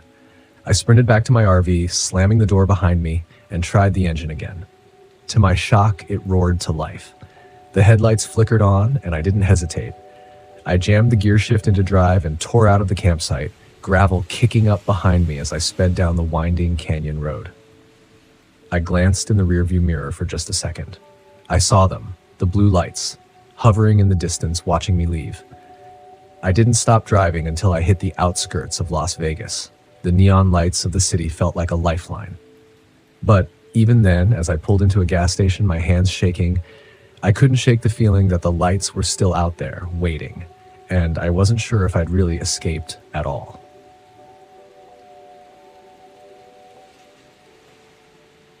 I had been driving for hours, the Mojave Desert stretching endlessly around me, barren and vast under the relentless sun. The road was long behind me now, just an empty trail of dust leading out to nowhere. Perfect. This was exactly what I needed, a break from work, from the grind, from people. Out here, there was nothing but silence and space. No cell towers, no deadlines, no distractions. Just me and the desert. I pulled the RV to a stop near a rocky outcrop and stepped out. The air was dry and still, the kind of quiet that felt like it was pressing down on you. I took a deep breath, inhaling the warm scent of sand and stone. This was my escape. No buzzing phone, no frantic emails, just the open sky and the endless horizon. I set up camp quickly, parking the RV in the shade of the rock formation and pulling out my gear. I wanted to explore before the light faded. There was something about the desert that always fascinated me. The way the landscape shifted from harsh to beautiful in a matter of hours. But right now, I was focused on one thing: silence. After weeks of being glued to my phone and running from meeting to meeting, the thought of being completely disconnected was a relief. No cell reception out here, no GPS signal, just me and the land. As I unpacked, I heard it, a faint sound, almost too soft to notice. A rhythmic beeping. At first, I thought it was something inside the RV, maybe an alarm or a piece of equipment malfunctioning. But after a quick check of my gear, everything seemed fine. The sound persisted though, steady and faint, like a pulse just beneath the surface. I stepped outside trying to pinpoint where it was coming from, but the desert was quiet. The only sound was the faint wind rustling through the rocks. I brushed it off, assuming it was some distant echo of the RV's systems, and finished setting up camp. As the sun began to sink below the horizon, I felt that familiar sense of calm wash over me. This was why I came here, to escape, to let my mind breathe. But that night, the beeping came back. I was sitting by the campfire, watching the flames flicker against the darkening sky, when the sound returned, clearer this time. It was still faint but persistent.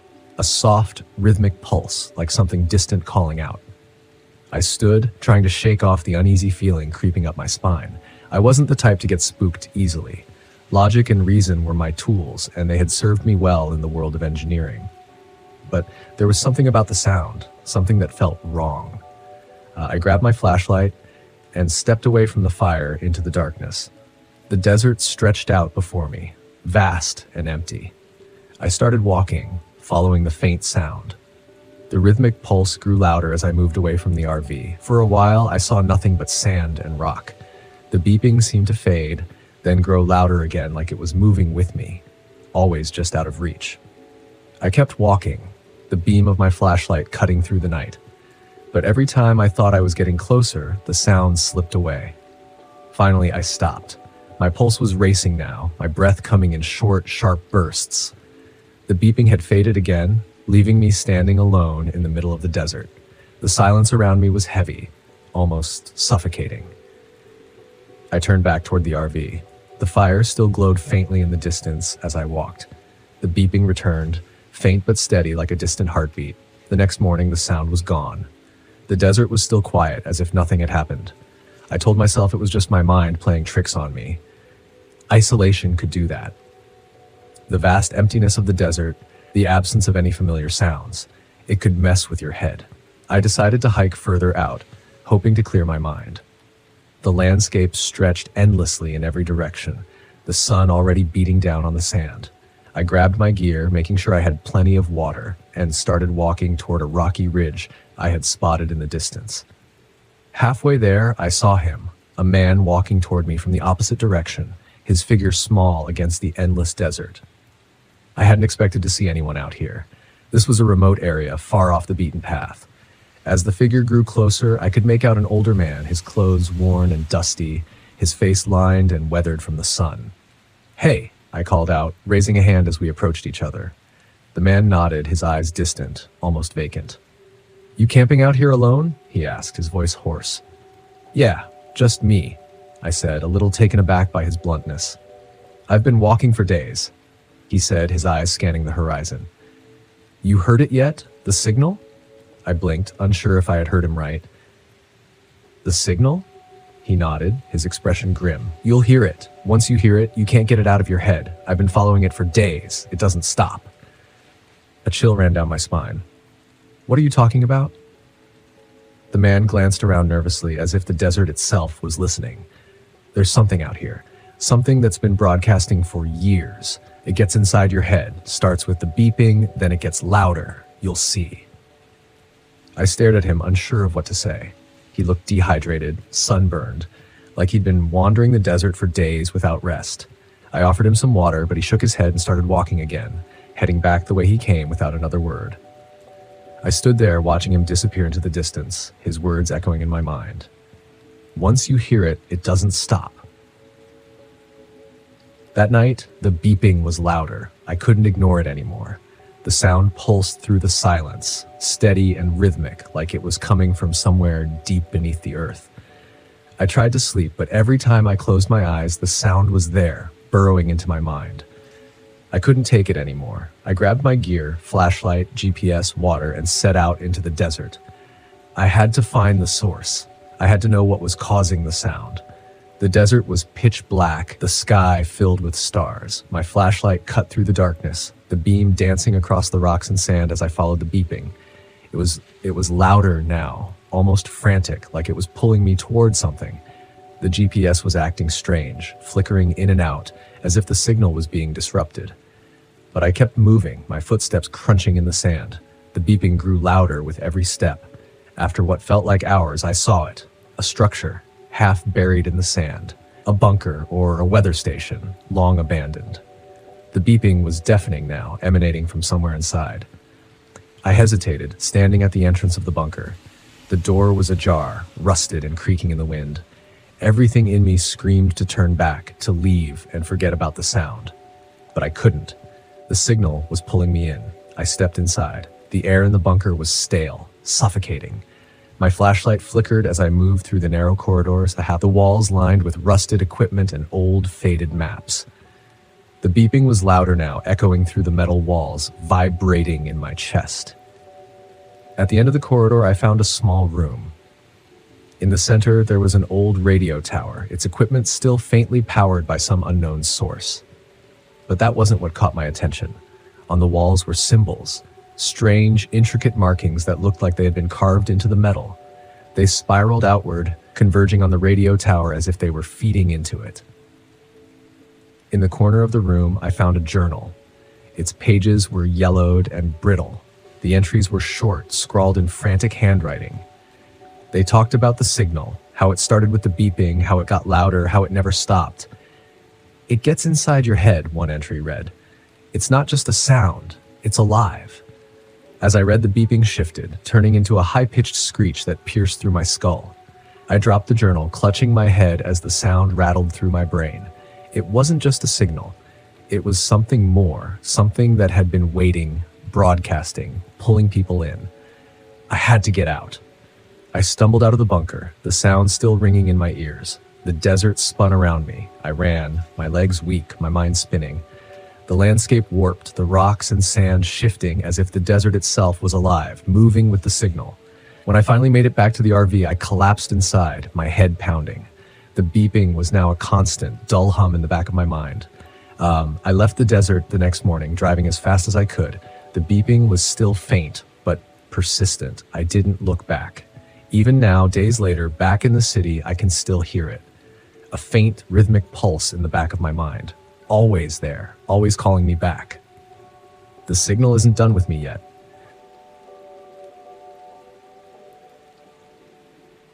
I should have known better than to trust an unmarked road. After years of travel writing, you'd think I'd have a sharper instinct for bad decisions. But there I was, driving deeper into Fort Pinchot National Forest, chasing a forgotten trail that was supposed to lead me to a ghost town no one could find anymore, vanished off the map. The ranger at the visitor center had said with a grin, "People go looking for it and never see it again. It's like the road just swallows you up." He laughed, but I could see the glint in his eye. He loved spinning those kinds of tales for tourists. But I wasn't a tourist. I was a writer, damn it. I had an assignment to finish, and there was no room for ghost stories. I followed the narrow, crumbling logging road as it wound deeper into the trees. My RV rattled along, tires crunching over fallen branches and loose gravel.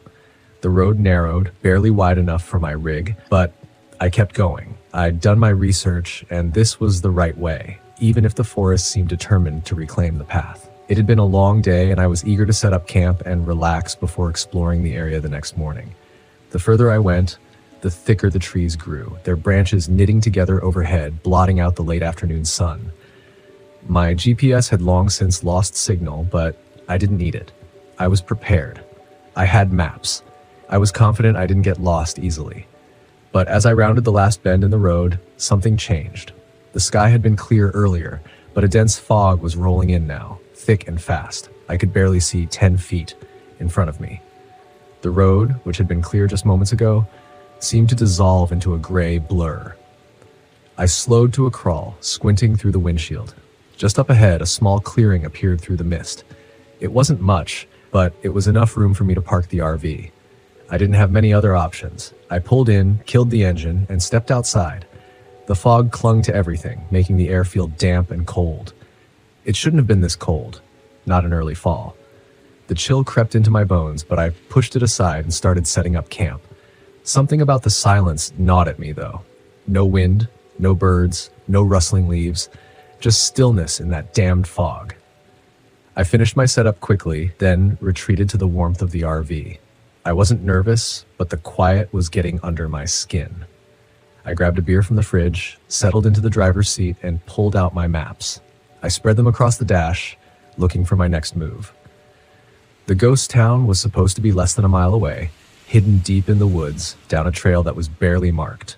Tomorrow, I'd hike to it, get my pictures, take some notes, and be done with it. Easy. But something was off. The road I'd driven on wasn't showing up on the map anymore. I traced the route with my finger, confused. The road was here.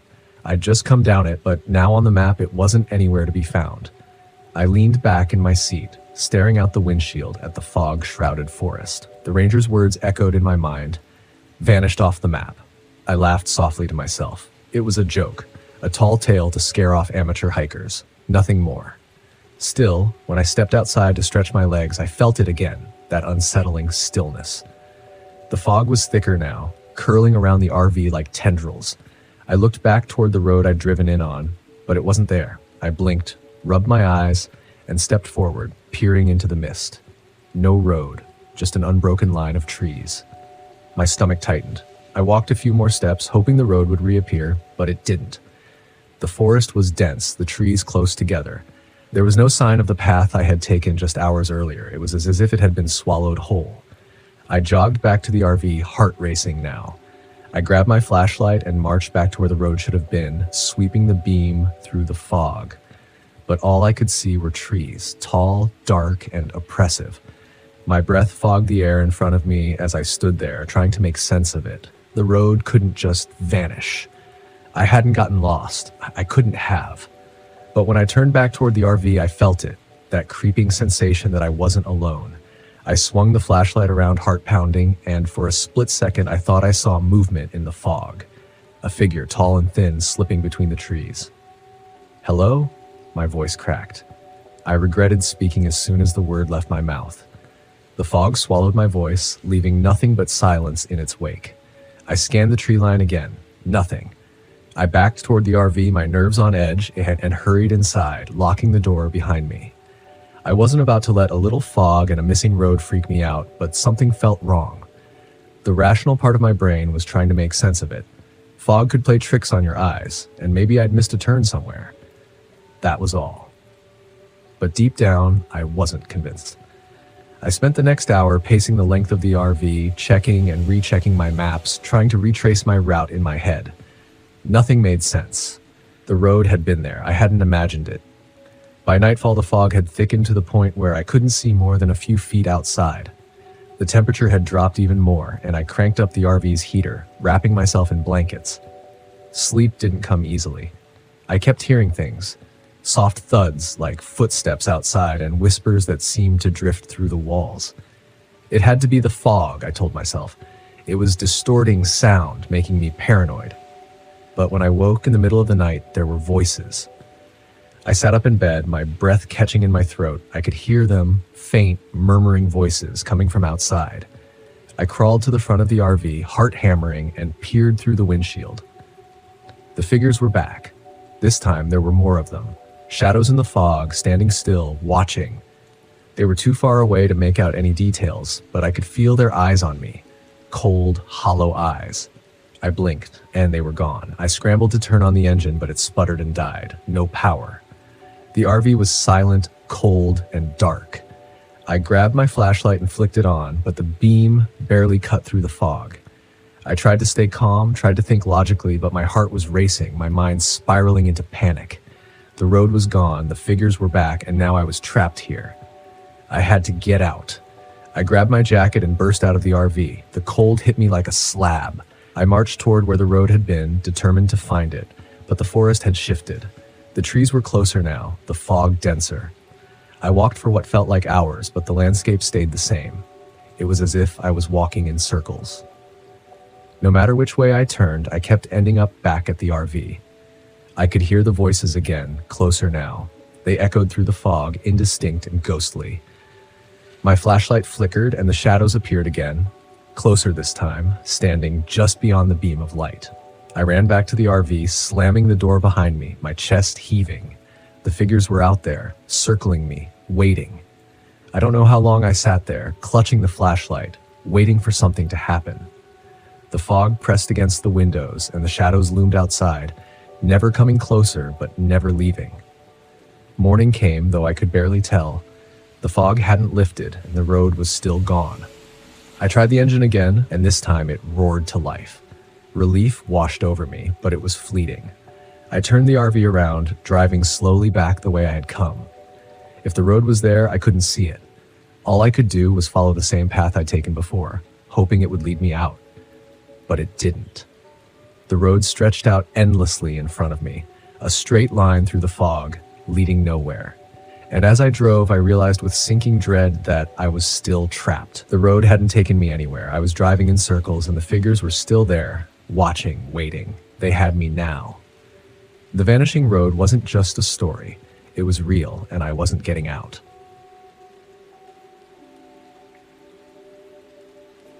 Six months in the Smokies.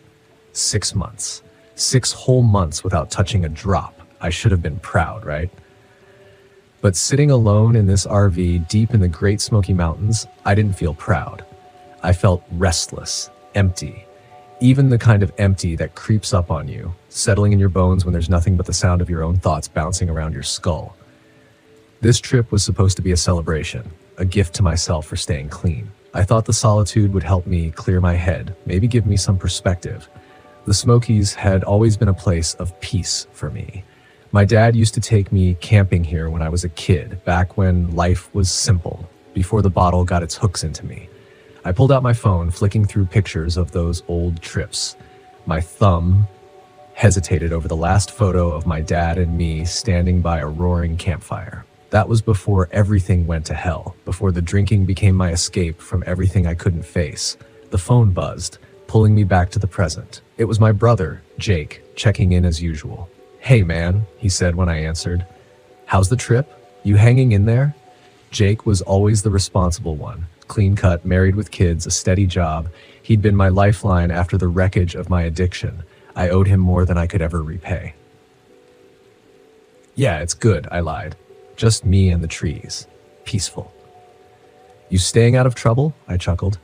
I'm not exactly near any temptations out here, I said. I didn't tell him about the bottle I'd brought with me. It sat in the back of the RV, unopened but still there, just in case. A cruel comfort. I had stared at it more than once already, the amber liquid calling to me in the quiet. Good to hear, Jake said, though I could hear the doubt in his voice. Just keep your head straight, all right? I know it's tough being out there alone, but you got this. Call me if you need anything. I will. Thanks. I ended the call and tossed the phone onto the bed. The sun was setting outside, casting long shadows through the trees. The sky faded from a soft orange to deep purple, and with it, the familiar sense of isolation began to settle in. The first night in the Smokies should have been serene, but as soon as the darkness took over, I felt it. The unease. The forest around me was too quiet. It was like it was holding its breath. No wind, no rustling leaves, just the faint crackle of my campfire outside. I sat at the picnic table near the fire, trying to relax, but the silence only seemed to grow heavier. I poked at the flames with a stick, hoping they'd somehow keep the stillness at bay. Then I heard it. A whistle. Faint at first, like a breeze cutting through the trees, but unmistakably human. I froze, listening. It was tuneless, just a single drawn-out note that seemed to float through the air. I scanned the tree line, but there was nothing, no movement. No one else was supposed to be this far out. I'd parked in a secluded area of the park, away from the main trails. The whistling continued, soft but constant. Probably just the wind, I muttered to myself, but even as I said it, I knew that wasn't true. It didn't sound like wind. It sounded deliberate. I stood, the hairs on the back of my neck prickling, and slowly circled the fire. I kept the flames between me and the trees, my eyes darting between the dark shapes of the pines. The whistle came again, louder this time, closer. My heart hammered in my chest, the familiar anxiety clawing its way up my throat. "Who's there?" I called, my voice breaking the thick silence. No response. Just another long, drawn-out whistle. I grabbed my flashlight from the RV and swept the beam through the trees. The light cut through the darkness, but all I saw were shadows. No footsteps, no crunch of leaves, just that damn whistling drifting through the trees like a ghost. I didn't sleep much that night.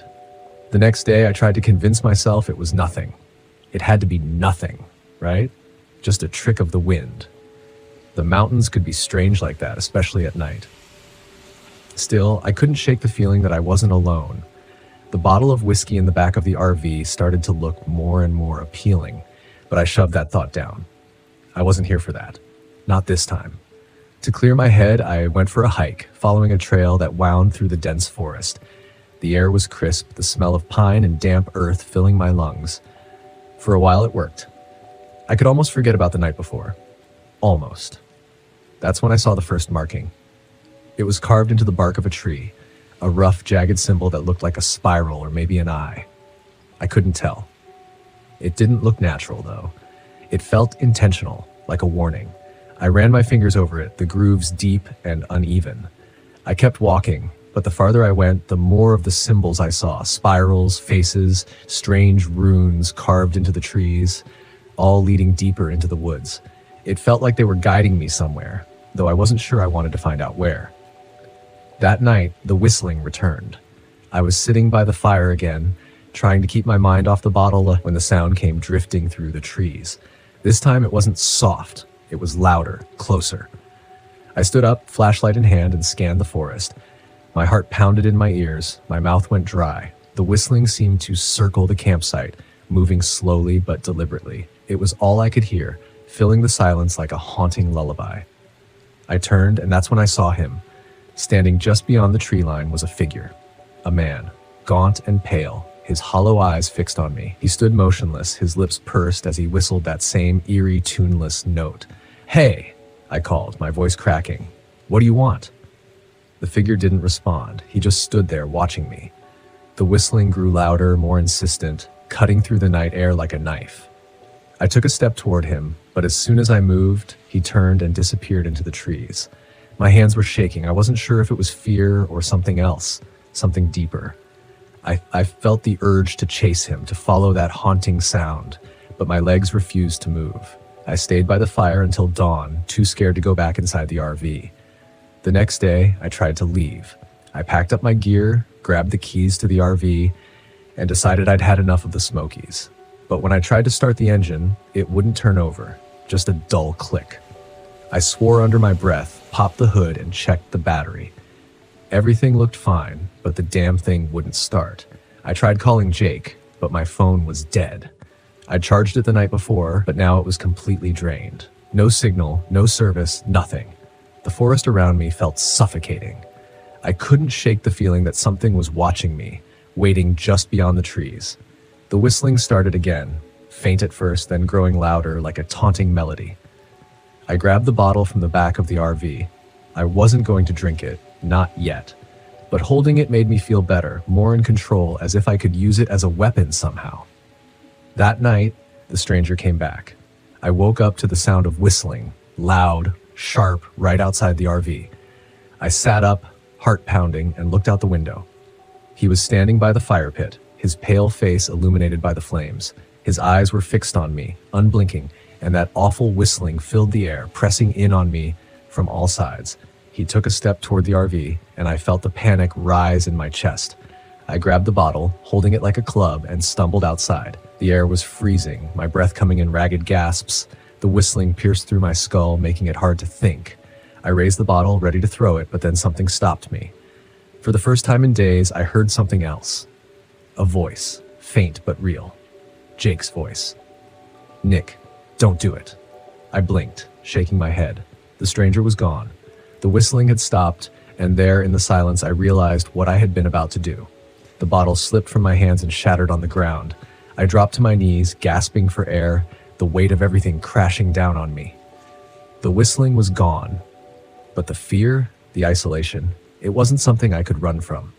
Not out here. Not anywhere. When the sun rose, I tried the RV again. This time, it started. I drove out of the Smokies that morning, not looking back. The whistling stayed behind, lost in the trees, but the memory of it, the temptation, would stay with me. 6 months sober. But this trip taught me something I hadn't been ready to face. Some demons don't live in bottles. They live in the silence, in the spaces we create for ourselves when we're trying to hide from the world.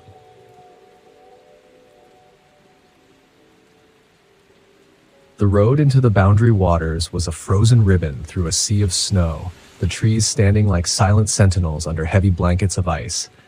The RV's heater hummed steadily, but even that couldn't keep the biting cold out. I was deep into the wilderness now, the place I'd picked to spend a week. Just me, the frozen lake, and the stillness of winter. I'd been coming to places like this for years, ever since the accident. The solitude was the only thing that seemed to quiet my mind. This time I was here to ice fish, maybe snap a few photos for my nature blog, but mostly I was here to prove to myself that I could still handle it. The cold, the isolation, the memories. I pulled the RV to a stop by a small frozen lake I'd scouted on a map. It was miles away from the nearest town, completely off the grid, just how I liked it. I stepped out into the icy air, my breath fogging in front of me as I took in the sight. The lake was a vast white expanse, the ice thick enough to drive on, stretching out into the distance where the trees disappeared into a blur of white. Perfect.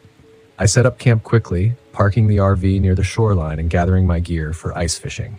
The cold had a way of creeping into your bones out here, but I didn't mind. I was used to it. I grabbed my auger, trudged out onto the ice, and started drilling a hole. The sound of the blade biting into the ice echoed through the stillness, sharp and harsh against the quiet of the wilderness. Then I heard it. A deep, low rumble that seemed to come from beneath the ice.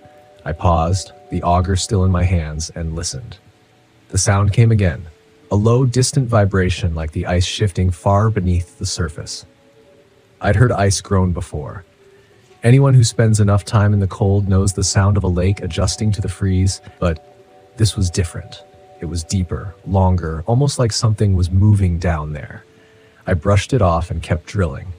By the time the hole was ready, the sun was already dipping below the horizon, casting long shadows across the snow. I set up my fishing gear, lowered the line into the icy water, and settled in to wait. The cold crept in quickly, even through my heavy coat, but I was prepared for it. I'd done this 100 times before, and the routine was comforting. But that sound, the rumble beneath the ice, kept creeping back into my thoughts. As night fell, I lit a small fire near the shore, the flames flickering weakly against the chill.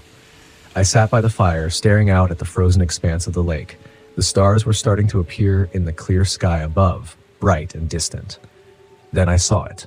A light, faintly flickering and coming from beneath the ice. At first, I thought it was a reflection, maybe the moonlight hitting the ice in just the right way. But as I watched, the light moved slow and steady, as if something was drifting beneath the surface. I blinked, rubbed my eyes, but it was still there, faint and regular, like a lantern swaying beneath the ice. I stood, my heart pounding in my chest, and walked toward the lake. The light seemed to pulse, growing brighter for a moment, then dimming again, always moving, always just out of reach. I tried to rationalize it. Maybe it was a trick of the light or a reflection of something from the sky. But deep down, I knew better. There was no one else out here, no one who could be moving under the ice. The rumble came again, louder this time, vibrating up through the soles of my boots. I took a step back, suddenly feeling exposed out there on the open ice. The wind picked up, howling through the trees, and I turned back toward the RV, my mind racing. The light, the sound. Something wasn't right. The next morning, I couldn't shake the feeling that something was wrong. I went back out onto the lake, determined to make sense of it all. The sun was barely up, and the cold was more biting than ever. As I walked, I glanced back toward the hole I'd drilled the day before. Something was off. There, by the edge of the hole, was a long, jagged crack running across the ice. The crack hadn't been there yesterday. It snaked out in a jagged line, as if something had pressed up from below. I knelt down, running my gloved fingers along the crack, feeling the cold seeping through the ice. The surface felt thin, too thin for the middle of winter.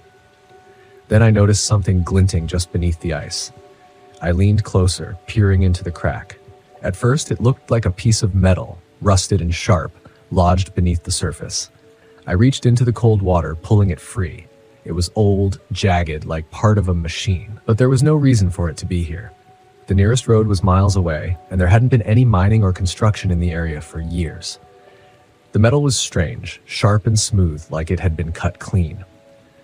As I held the piece in my hand, the rumbling came again, louder now, closer. I stood quickly, scanning the lake. The light was back, faint but steady, moving beneath the ice, closer than before. My pulse quickened, and I felt a cold sweat break out under my coat. Something was down there. Something was moving. I backed away from the crack, my mind racing. The metal, the light, the sound, it all pointed to something beneath the ice. Something unnatural. But what? The stories I had heard over the years about strange things beneath the frozen lakes, about disappearances and creatures buried deep in the ice, came flooding back. I'd always dismissed them as nonsense, campfire stories to scare the newcomers. But now, standing there in the middle of the frozen lake, I wasn't so sure. I needed answers. Later that day, as I was gathering more firewood, I came across an old ice fishing shack near the edge of the lake that looked abandoned. But there were fresh footprints in the snow, leading up to the door. Curious, I approached, knocking lightly before pushing the door open. Inside, I found an older man hunched over a small stove, warming his hands. His face was weathered, his beard streaked with gray, and he looked up at me with tired eyes as I stepped in. "Didn't expect to see anyone out here," I said, trying to keep my voice steady. The man grunted, his eyes narrowing. "Not many come this deep into the wilderness." I hesitated. "I've been hearing strange sounds under the ice, and I saw a light last night moving beneath the surface. Do you know anything about that?" The man's expression darkened. He turned back to the stove, staring into the flames. "You shouldn't be out on that lake," he said quietly. "There are things beneath the ice, things that shouldn't be disturbed." "What do you mean?" I asked, my heart pounding. The man sighed, rubbing a hand across his face. "There's an old mining operation under that lake, abandoned long ago. They were digging deep, too deep. Some say they woke something up down there. Ever since, strange things have happened. People go missing. The ice breaks when it shouldn't. And that light, it's not the only thing that moves down there." A chill ran down my spine. "What's under there?" The man shook his head. "I don't know, but I've been coming out here for years, and I've seen enough to know when something isn't right. The lake's alive. It's watching you. That night, the light beneath the ice returned, brighter than before, pulsing like a heartbeat. I watched from the RV, my breath fogging up the window as the rumbling beneath the ice grew louder, more insistent. I knew I couldn't stay. Whatever was beneath the lake, it was waking up. I packed my gear quickly, throwing everything into the RV, but as I started the engine, the ground beneath the RV began to tremble. The rumbling was almost deafening now, vibrating up through the frozen earth.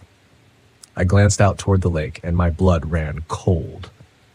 The ice was cracking, long fissures spreading out from the center of the lake.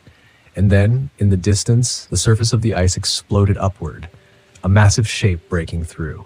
I only caught a glimpse, something dark and enormous sliding beneath the ice again, disappearing as quickly as it had appeared. But it was enough. I floored the gas pedal, the RV lurching forward as I raced away from the lake, the sound of cracking ice echoing behind me. The road was a blur, my heart pounding in my chest. But even as I drove, I could still feel it, the weight of something massive beneath the surface, watching, waiting. When I finally reached the main road, the rumbling stopped, but the memory of that thing beneath the ice stayed with me. I'll never forget it. The way the light pulsed, the way the ice cracked as if it were alive. I left the boundary waters behind, but a part of me knows I'll never truly escape it. Some things should stay buried, and whatever's beneath that lake, it's not finished yet.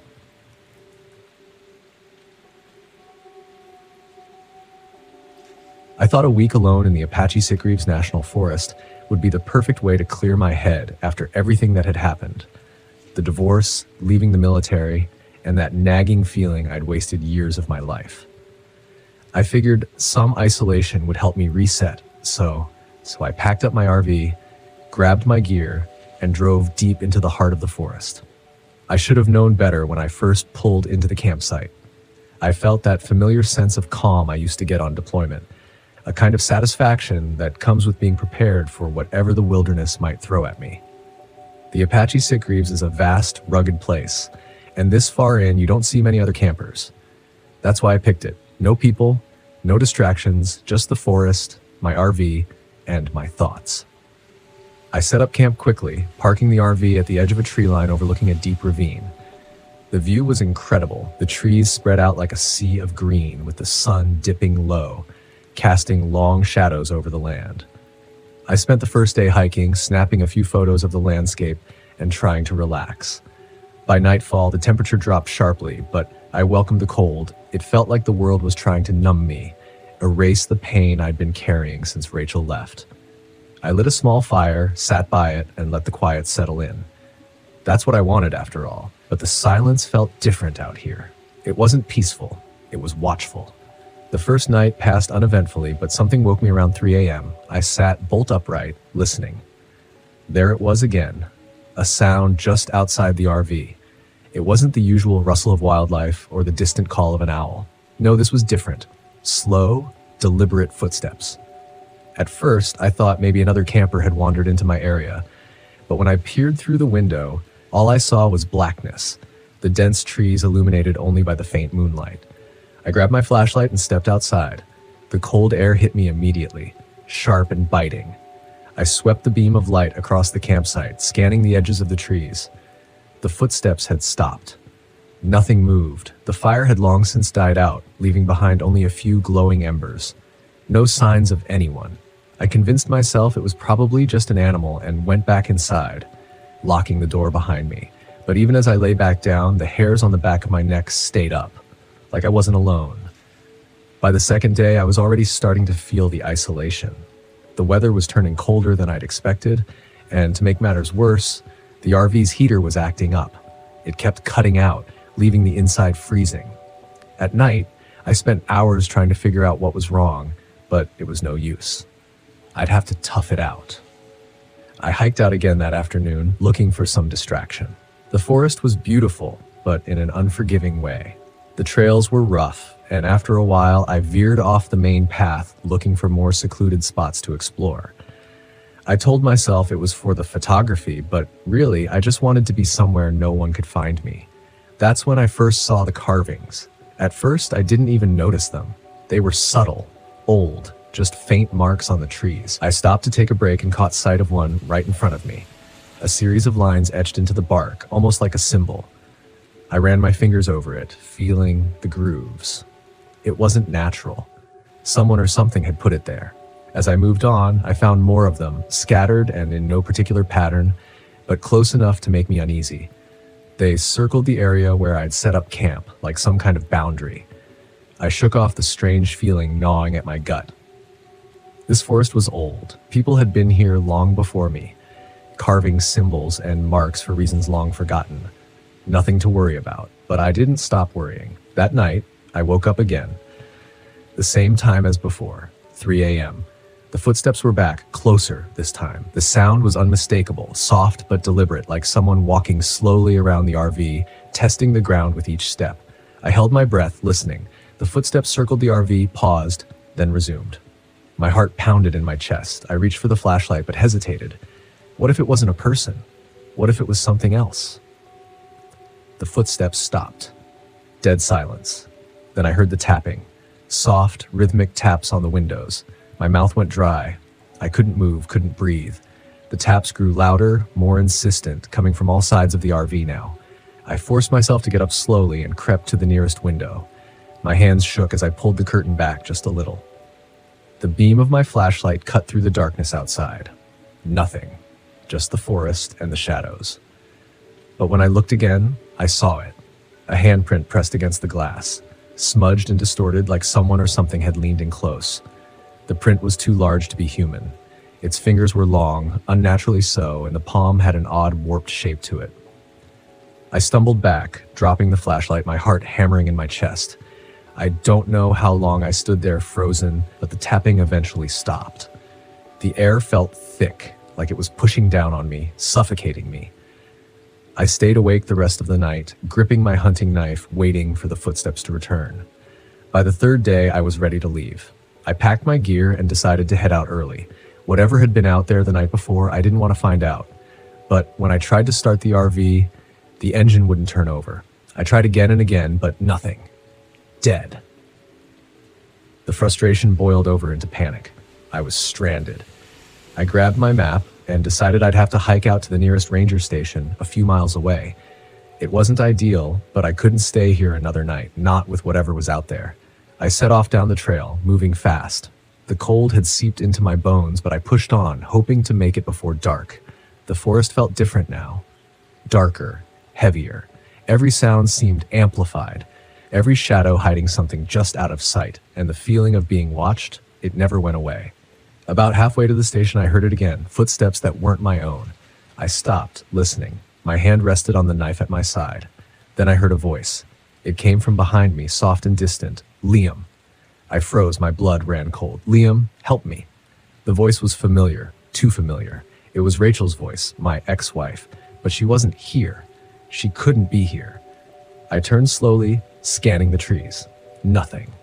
Liam, her voice again, closer this time. I felt a wave of nausea roll over me. This wasn't real. It couldn't be. My mind was playing tricks on me. I started walking again, faster this time, my eyes darting around, looking for any sign of movement. The voice followed me, calling my name over and over. I clenched my fists, trying to block it out, trying to focus on the trail. But then I saw it. Standing in the middle of the path, not 20 feet ahead. The figure was tall, too tall to be human. Its limbs were long and thin, draped in tattered rags that seemed to shift in the wind. Its face? There was no face, just a void. A swirling mass of darkness where its features should have been. Its eyes, though, its eyes were glowing, bright yellow, like two embers burning in the night. I stumbled back, my heart racing. The thing didn't move. It just stood there, watching me, waiting. I fumbled for my knife, holding it out in front of me, though I knew it wouldn't do any good. My mind raced, trying to make sense of what I was seeing, but there was no sense to it. This thing wasn't human. It wasn't natural. The Watcher, something from old Apache legends, stories I'd heard long ago, was real. And it had found me. The thing took a step forward and I turned and ran. I didn't care where I was going anymore. I just needed to get away. I don't remember much of the run. It was a blur of trees and shadows, the forest closing in on me as I tore through the underbrush. branches clawing at my clothes. The watcher's eyes burned into my back. Somehow, I made it to the ranger station. I don't know how, but when I stumbled into the clearing and saw the small building, I nearly collapsed in relief. I burst through the door, breathless and shaking. The ranger inside looked up, startled, but I couldn't form the words to explain what had happened. I didn't need to. When I finally caught my breath, I told him everything. The footsteps, the handprints, the thing in the forest. He didn't believe me, of course. Why would he? He checked my RV later, saw the scratches and the smudged handprint, but still shrugged it off. Probably just a bear, he said. But I know better. As I sit here now, writing this down, I can still feel it.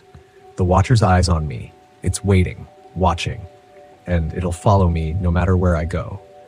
Some things you can't outrun.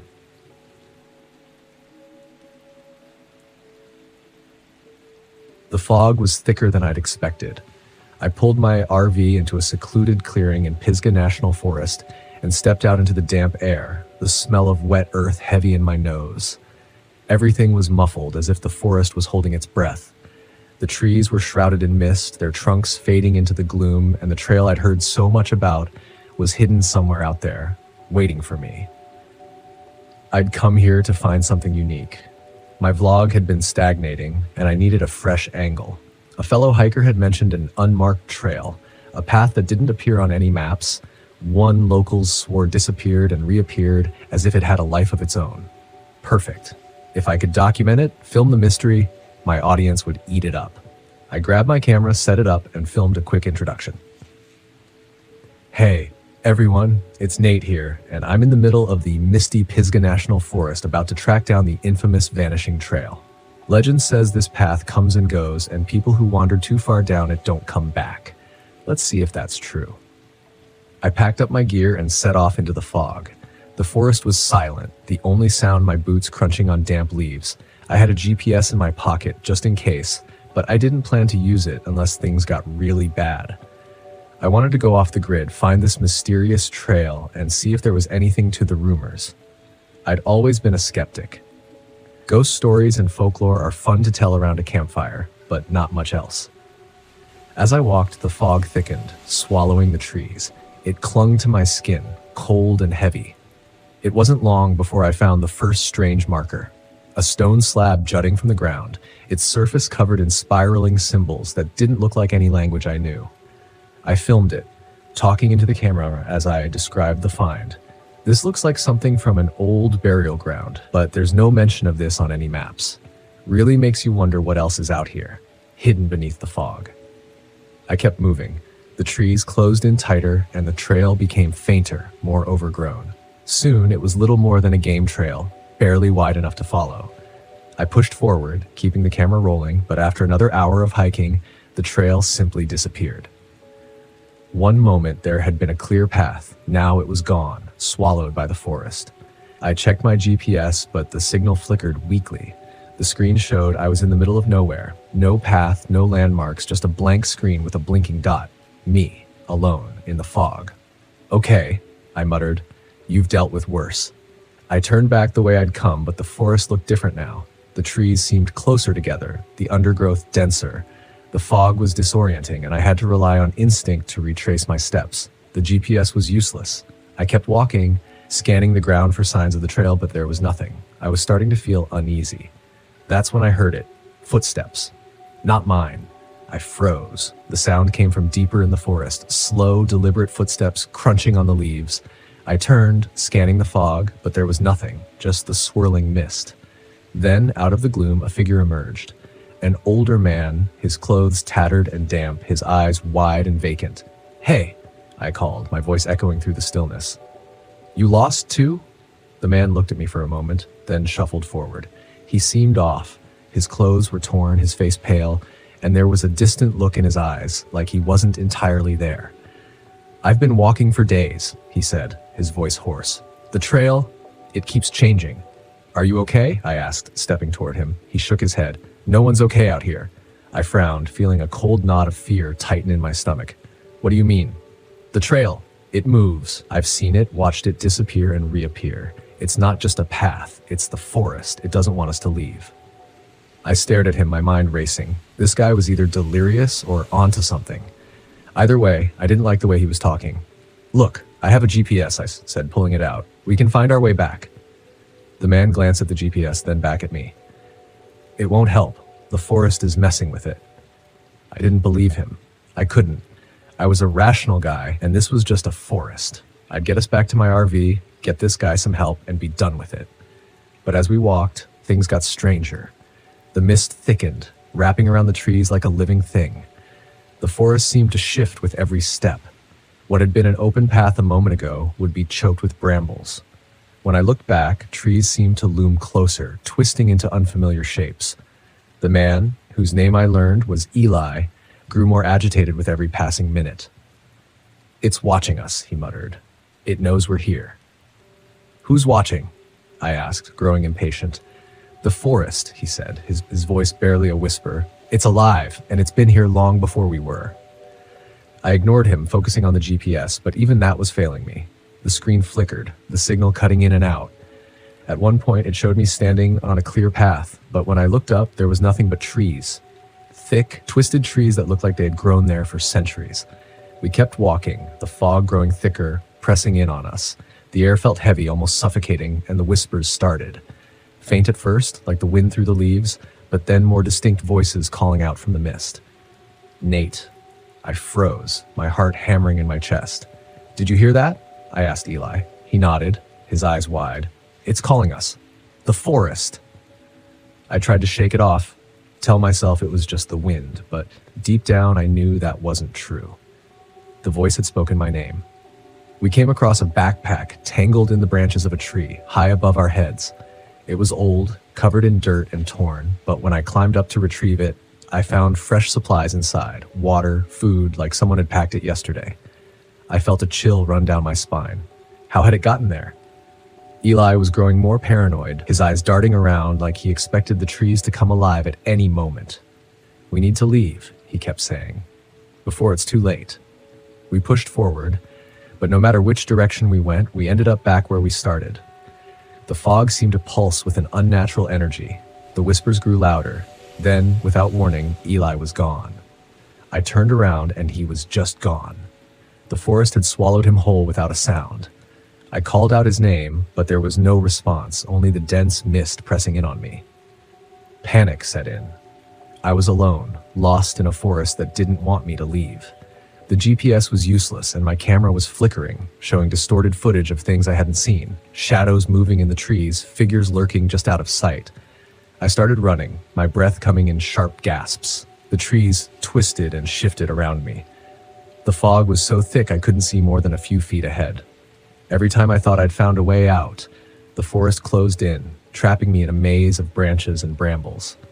The whispers were louder now, calling my name over and over. My camera caught glimpses of movement, dark figures moving through the mist, vanishing before I could focus on them. I didn't know what was real anymore. The forest seemed to warp around me, bending reality to its will. Then, just as suddenly as it had begun, the fog broke. I stumbled out of the trees and found myself back at my RV. The mist lingered at the edge of the forest, but it didn't follow. I didn't wait. I grabbed my keys, threw my gear into the RV, and drove, my hands shaking on the wheel. I didn't stop until I was miles away, the forest a distant memory in the rearview mirror. Back home, I reviewed the footage. I expected to see the horror I'd witnessed, the proof of the vanishing trail and the strange, shifting forest. But the videos showed nothing. The trail looked normal, the mist wasn't as thick, and Eli isn't in the footage at all. It was like he'd never existed. I tried to tell myself it had been a bad trip, that my mind had played tricks on me. But deep down, I knew the truth. The forest had let me leave, but it hadn't forgotten me. And I had a feeling it was waiting somewhere in the mist for me to return.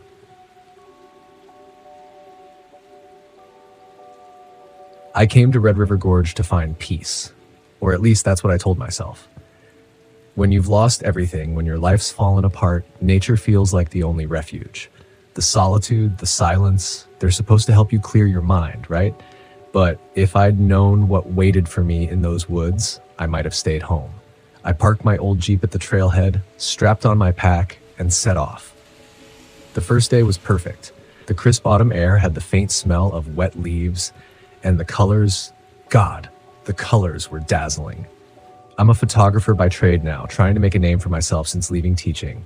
The leaves, in their fiery oranges and deep reds, made the perfect backdrop for my shots. It was the kind of beauty you could get lost in. I guess that's what I was hoping for. The trail was tough, though, harder than I expected. The steep climbs had my legs burning, and my pack felt heavier with every step. I could feel the camera bouncing against my back, reminding me why I was here. The plan was simple: a week alone in the wilderness, just me, my gear, and enough food to get by. No distractions, no people, no Rachel. I shook the thought out of my head and kept walking, focusing on the landscape instead. The river was nearby, its faint gurgle a common soundtrack to the crunch of leaves underfoot. By the time the sun started to dip, I was more exhausted than I should have been. My muscles ached from the unfamiliar terrain, and blisters had already formed on my heels. I set up camp by the river. I'd brought an old tent that had seen better days, but I figured it would hold up fine for a week. The stove, a clearance sale special, was already giving me trouble. The flame flickered weakly, as if unsure of itself, and I ended up eating half-cooked noodles before giving up and settling into my sleeping bag. That first night, I didn't sleep well.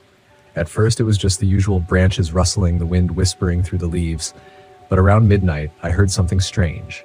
It sounded like a voice, faint but unmistakable, drifting through the trees. I sat up, listening. It came again, too soft to make out words, but there was a rhythm to it. A cadence like speech. My heart began to pound. I told myself it was just the wind, or maybe distant campers, but there had been no cars at the trailhead. I was alone out here. Still, I convinced myself it was nothing and eventually drifted back to sleep. The next day was harder. The trail was steep and my legs were sore from the day before. The scenery was still breathtaking, but the deeper I went into the gorge, the more oppressive it felt. The trees grew closer together, their branches blocking out the sun, casting long shadows that made the woods seem darker than they should have been. It was around midday when I first saw it. I was setting up a shot of a rocky outcrop, the kind of thing that might make a good feature for my portfolio, when I felt the hairs on the back of my neck rise. It was that primal sensation, the one that tells you you're not alone. I turned slowly, scanning the trees, and there it was, just within the tree line, maybe 30 feet away. At first, I thought it was a person, someone tall and thin, wearing a long, tattered coat, but something was off. The figure didn't move, didn't make a sound. It just stood there, watching me. I blinked, and it was gone. I laughed nervously, trying to shake off the unease. "You're just seeing things," I muttered to myself. "It's nothing." But I couldn't shake the feeling that I wasn't alone. That night, the whispers returned. They were louder this time, clearer. I could almost make out words, but they were garbled, like someone trying to speak underwater. I lay in my tent, wide-eyed and tense, listening. The sound wasn't coming from one direction. It seemed to swirl around the camp, circling me. I grabbed my flashlight, zipped open the tent, and shined the beam into the woods. There was nothing, just the trees, the river, the empty night. But the whispers didn't stop. They grew louder, closer. I wanted to call out, but my throat was dry, my mouth frozen. I was too scared to make a sound, as if acknowledging it would make it real. Finally, I couldn't take it anymore. I unzipped the tent fully and stepped outside. The cold air hit me like a slap. My breath came in sharp, visible puffs as I scanned the darkness. Then I saw the footprints. They were large, human-shaped, and fresh, pressed into the damp earth around my tent. They hadn't been there before I went to bed. My heart raced as I knelt down to examine them. They circled my campsite as though someone or something had been watching me, walking around while I slept. Panic bubbled up in my chest. I backed away slowly, stumbling as I scrambled back into the tent and zipped it up as fast as I could. I huddled in my sleeping bag, clutching my flashlight like a lifeline. The whispers continued, relentless, until dawn. By the third day, I was a wreck. I hadn't slept and every step felt like agony. My legs were leaden, my pack seemed twice as heavy, and my mind was unraveling. Every snap of a twig, every rustle of leaves sent my heart into overdrive. I wanted to leave, but I was too far in now. It would take me days to hike back out, and the thought of turning around filled me with a strange sense of dread. I couldn't explain it, but I felt like the gorge itself didn't want me to leave, like it was holding me here, drawing me deeper into its clutches. I kept walking, pushing through the exhaustion, trying to ignore the whispers that still echoed in my head. By midday, I found myself near the river again, at a small clearing. I decided to stop and rest, hoping the sight of the water might calm me. But as I sat there, staring at the rippling current, I saw something across the riverbank. The figure. It was standing on the opposite shore, half hidden by the trees. I could see it more clearly now. Tall and impossibly thin, its limbs too long for its body. It wore tattered, grayish rags that fluttered in the breeze, but its face was a blur, a smudge of darkness that seemed to shift and warp as I stared at it. My pulse quickened and my breath caught in my throat. I fumbled for my camera, desperate to capture proof that I wasn't losing my mind. I raised the lens, focused on the figure, and snapped the shutter. The moment I did, the figure flickered like static on an old TV. 1 second it was there, and the next it wasn't. Gone. I lowered the camera, my hands trembling. My gut told me to leave, to get the hell out of here, but my legs wouldn't move. I was rooted to the spot, frozen by fear. The whispers returned, louder now, almost angry. They filled the air around me, a cacophony of voices speaking over each other, too fast to understand. And then I felt it, a cold, sharp pressure on my shoulder, like fingers pressing into my skin. I screamed, scrambling to my feet and backing away from the riverbank. The coldness followed me, clinging to me like invisible hands, trying to pull me down. I ran blindly, recklessly, away from the water, away from the voices. I didn't stop until I collapsed against a tree, gasping for breath. The whispers had faded, but the cold lingered, sinking deep into my bones. I was shaking, my mind reeling, trying to make sense of what I'd just experienced. That night, I didn't sleep. I couldn't. I sat by my dying campfire, clutching my camera, my eyes darting nervously around the darkened woods. The whispers had returned, but they were softer now, distant. I knew I wasn't alone.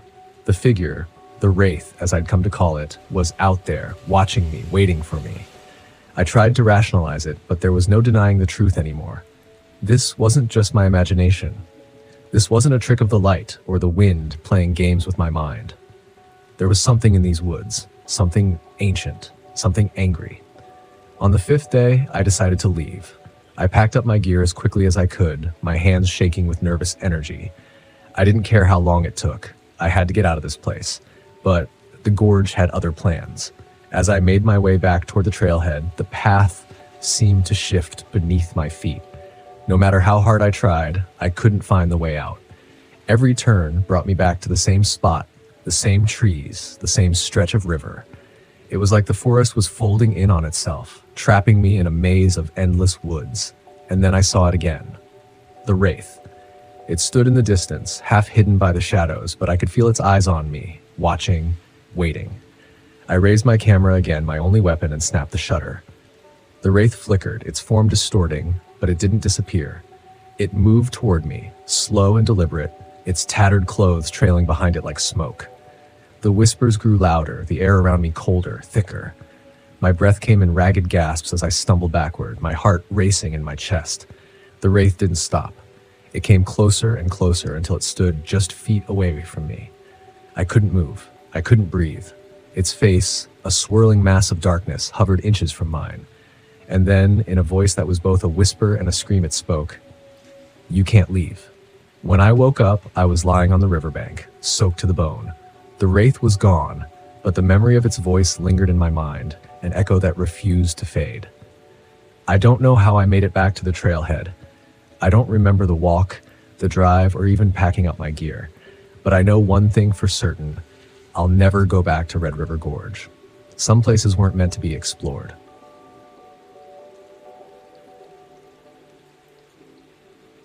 The forest around me was too quiet. I'd been sitting by the campfire outside my RV, immersed in the silence for hours. But now something felt off. The kind of off you feel in your gut before your brain catches up to what's happening. No wind, no rustling in the leaves, just dead stillness. That was the first thing I noticed when I pulled up to this remote campsite deep in Mount Hood National Forest. A place like this should have been full of life. birds, insects, something. But the only sound was the crackle of the fire and the distant hum of the radio I'd brought along. I needed quiet after everything that had happened over the past year. I wasn't looking for distractions, just isolation. After my wife's death, nothing made sense anymore. People kept telling me I needed to move on, but the noise of life, the sympathy, the well-meaning advice, the friends who didn't know what to say, became unbearable. So I packed up and hit the road, hoping the wilderness would give me space to think or maybe stop thinking altogether. I thought the forest would help. It had. Until now. The radio's static broke the silence, a sudden burst of garbled noise that made me jump. I turned my head toward the RV, where the old ham radio sat inside. I hadn't even touched the thing in hours. It was an antique I'd brought along to mess around with in my downtime, but the signal had been dead all day. No stations, no chatter, nothing. Until now. I stood up from the fire, walked over to the RV, and ducked inside to check the radio.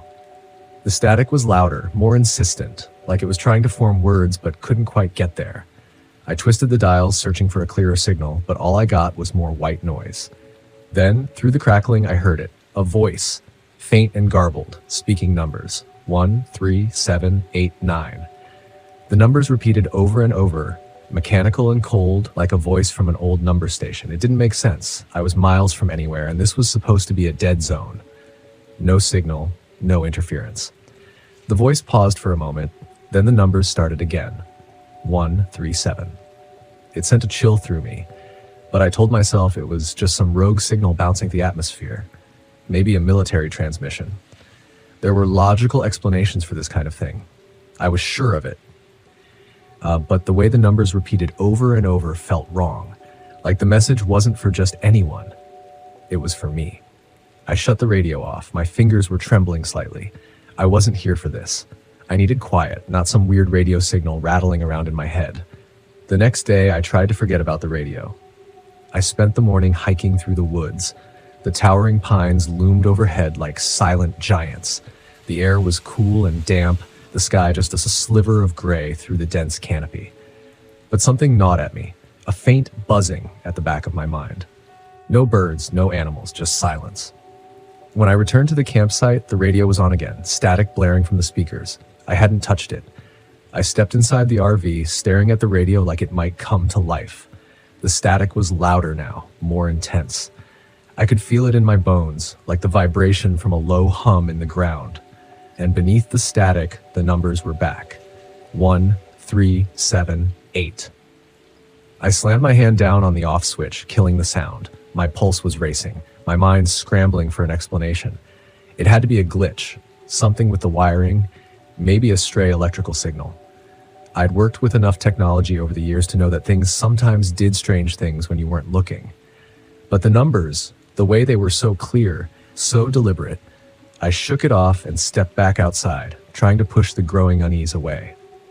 That's when I noticed the man standing at the edge of my campsite. I hadn't heard him approach. He was just there, tall, scruffy, wearing a weathered jacket and a backpack slung over one shoulder. He looked like a camper, but there was something about the way he stood, stiff and tense, like he was waiting for something to happen. "Hey!" I called out, trying to keep my voice steady. "You lost?" The man looked at me, his face tight with anxiety. "I heard it too," he said. I froze, my heart skipping a beat. "Heard what?" "The signal. The numbers," he said, glancing toward the RV. "I've been picking it up on my own radio. It's not normal." My mouth went dry. "You've heard it too?" The man nodded. "I'm Ben," he said, stepping closer, his voice low. "I was camping a few miles down the road. I've been getting static, voices, weird electrical interference. My GPS stopped working. My cell phone drained to 0 in minutes." I swallowed hard, my mind racing. "What do you think it is?" Ben shook his head, his eyes darting toward the trees. "I don't know, but it's not natural. The way the signal moves, it's like it's getting closer." I didn't know how to respond to that. I was a man of logic, of science. Signals were signals. Glitches were glitches, but there was something about the way Ben spoke, the fear in his eyes, that made my skin crawl. That night, the radio came to life again. I tried to ignore it, tried to focus on the campfire and the peaceful silence of the woods, but the static was louder than before. The numbers were clearer, more insistent. 1378.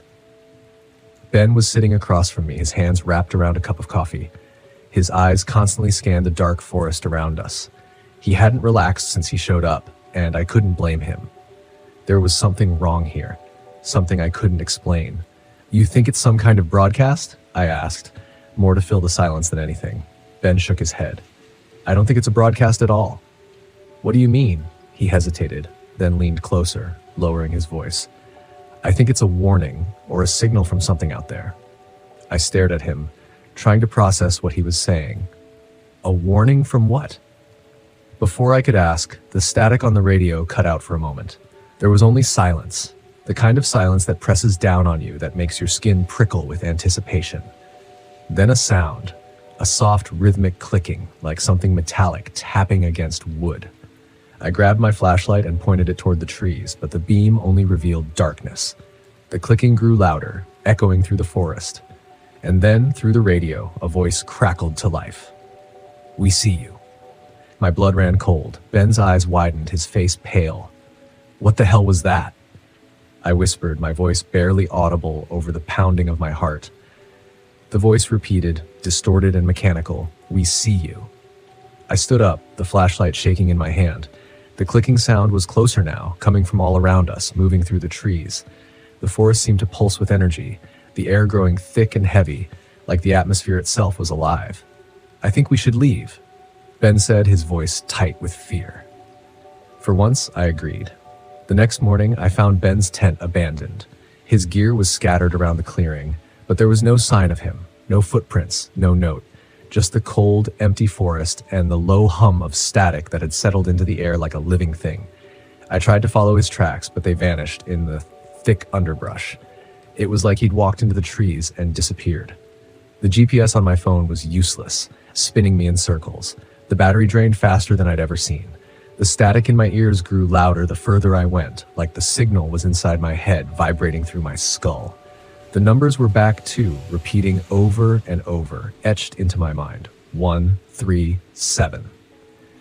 By midday, I stumbled across something I hadn't expected, an old, dilapidated radio tower hidden deep in the woods. The metal was rusted, vines crawling up the sides, but it was still faintly humming with power. I climbed the tower, every step echoing in the stillness. My heart hammered in my chest. At the top, I found the source of the signal. A small glowing device pulsing with an eerie cold light. It didn't belong here. It wasn't part of the original tower. It was something else, something foreign.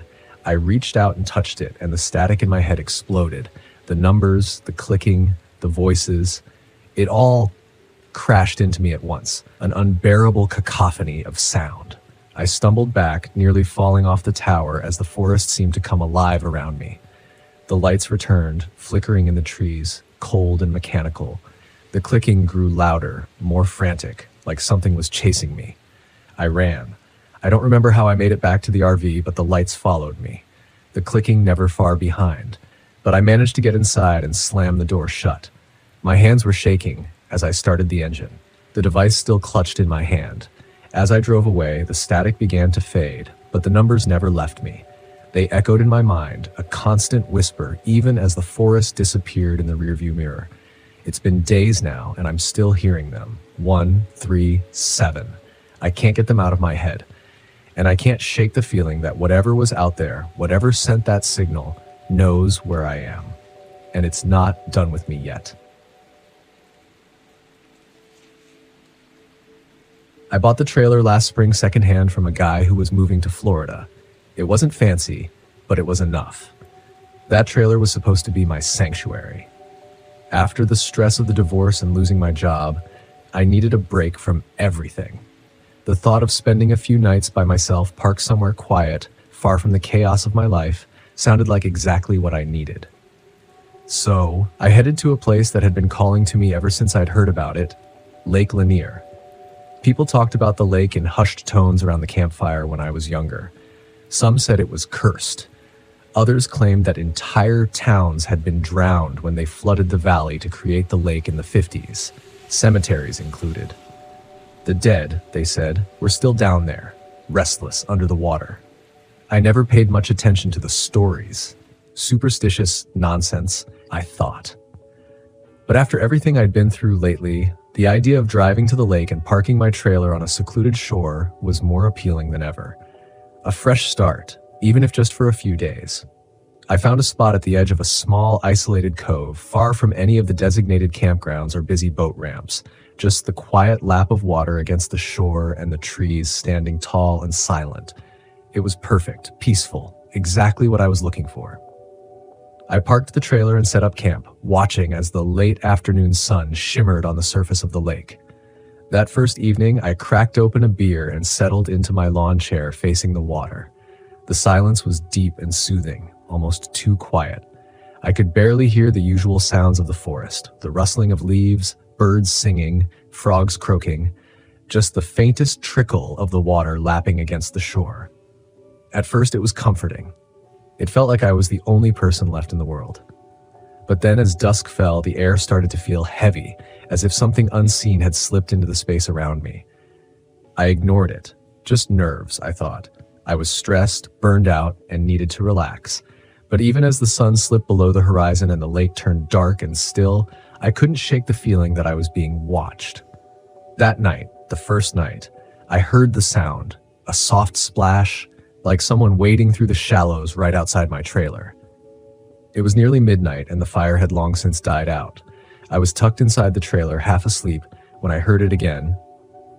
Splash, then silence. I sat up, heart pounding, listening. Probably a fish, I told myself, or some animal come down for a drink. But it wasn't. The splash came again, and this time it was louder, more deliberate, as if someone was walking through the water slowly. I crept to the window and peeked out, my breath catching in my throat. The moon was bright enough to light the water, and for a second I swore I saw a shape, something dark, standing in the shallows just a few feet from shore. It wasn't an animal. It was tall, like a person, but the figure was strange. Its head was too low, like it was hunched over, and its limbs looked wrong. I blinked, and the figure was gone. I stood frozen, heart racing, as I stared out at the still water. Nothing, just the calm surface of the lake, as if nothing had been there at all. I didn't sleep much after that, tossing and turning, convinced it was just my imagination. I'd been through a lot lately. It was bound to mess with my head. The next morning, I tried to shake off the unease. I spent the day fishing. Even though I didn't catch much, I kept telling myself I was just tired, that the isolation was getting to me. But then, when I walked back to the trailer in the late afternoon, I noticed something strange. Footprints, small barefoot prints in the mud leading from the water's edge up toward my trailer. They were small, like a child's. I stared at them for a long time, trying to convince myself they were my own tracks from earlier. But I hadn't been barefoot, and they didn't look right.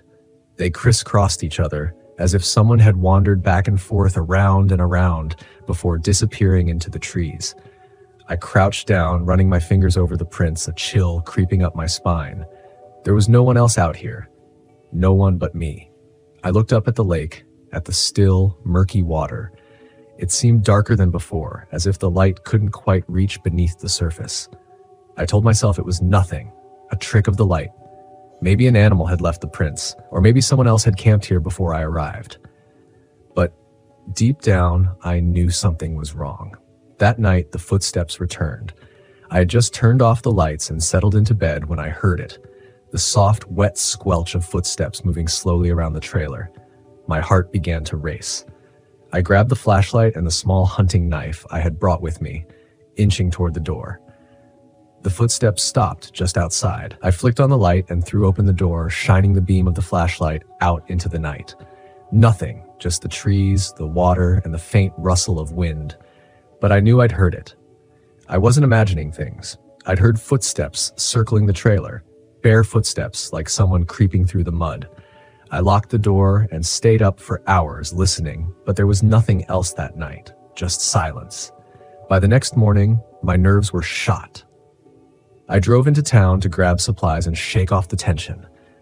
While waiting at a local diner for my food, I overheard some locals talking about the lake, about the old towns that had been submerged when the dam was built, and about the cemeteries that hadn't been fully relocated before the waters rose.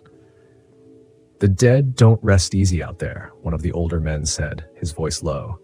You spend too much time by the lake at night, and you'll start hearing them. You'll hear them call your name, luring you down to the water.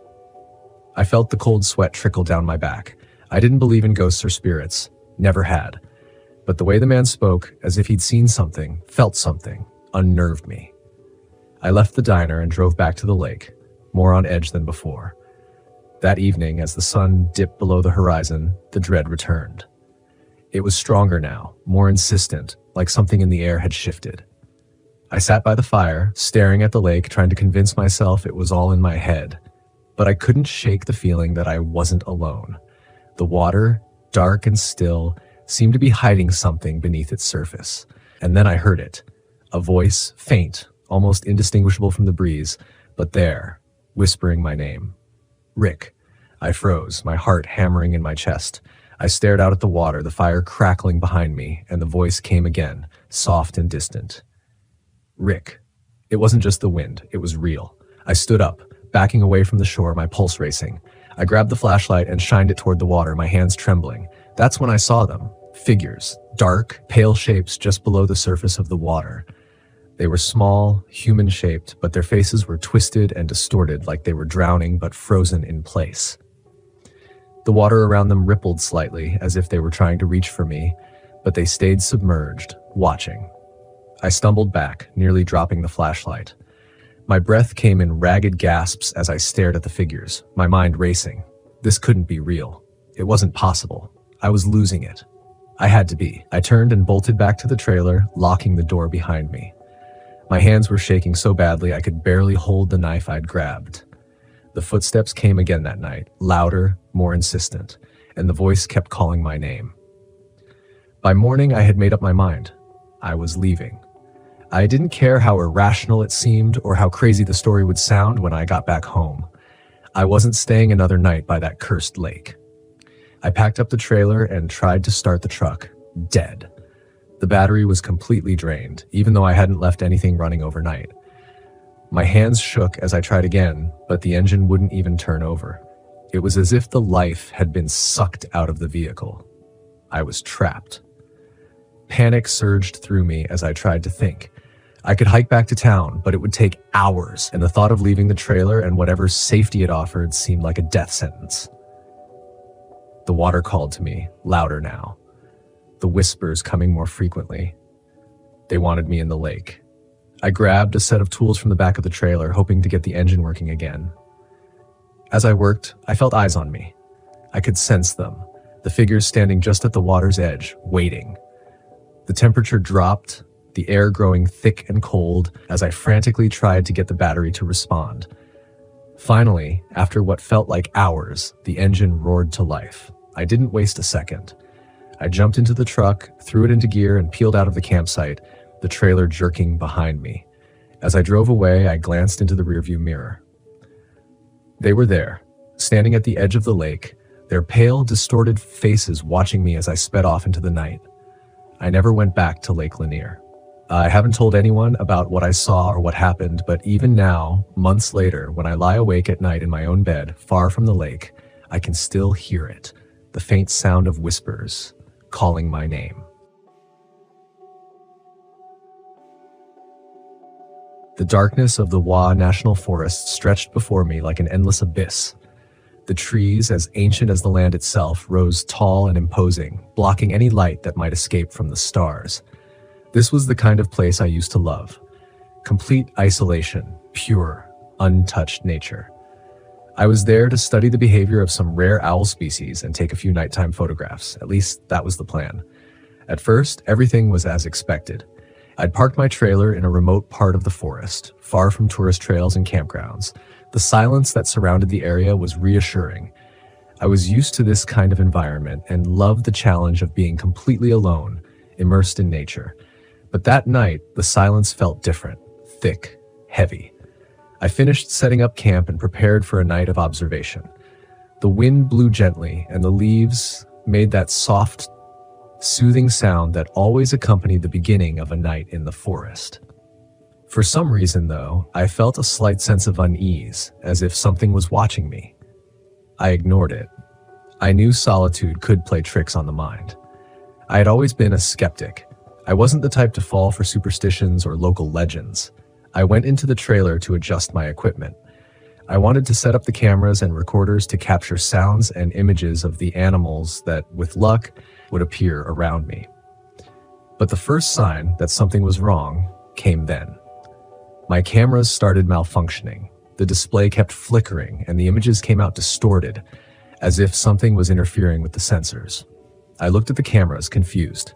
They were charged, working perfectly before I left home. I tried again, but the problem persisted. I thought it might be magnetic interference, some kind of atmospheric anomaly that could happen in more remote areas. I decided to step outside and check my phone's GPS. But to my surprise, it had no signal. Okay, I thought. It's not the end of the world. I'm in a remote area. It might just be a matter of finding a higher spot to get a signal. But as the night went on, things really started to get strange. I was outside adjusting the camera lens when I heard the first sound, a low, guttural noise echoing between the trees. It was hard to tell what it was. Something deep in the forest. It sounded distant, but it was enough to put me on alert. I knew all kinds of wild animal sounds, but this wasn't familiar. I swept the darkness with my flashlight, trying to locate the source of the sound, but all I saw was the faint glow of trees and the light reflecting off the leaves. The wind seemed to have stopped suddenly, leaving the forest completely still. There wasn't even the sound of insects or owls. Absolute silence. I took a deep breath, trying to ignore the growing feeling that something was wrong. I knew that sometimes nature could be like this. Predators could silence the environment, scaring off smaller animals. But even by predator standards, that silence was oppressive. I decided to head back to the trailer and wait until morning. Maybe it was just exhaustion talking, and the darkness made everything scarier than it really was. After all, I had spent the whole day exploring the place.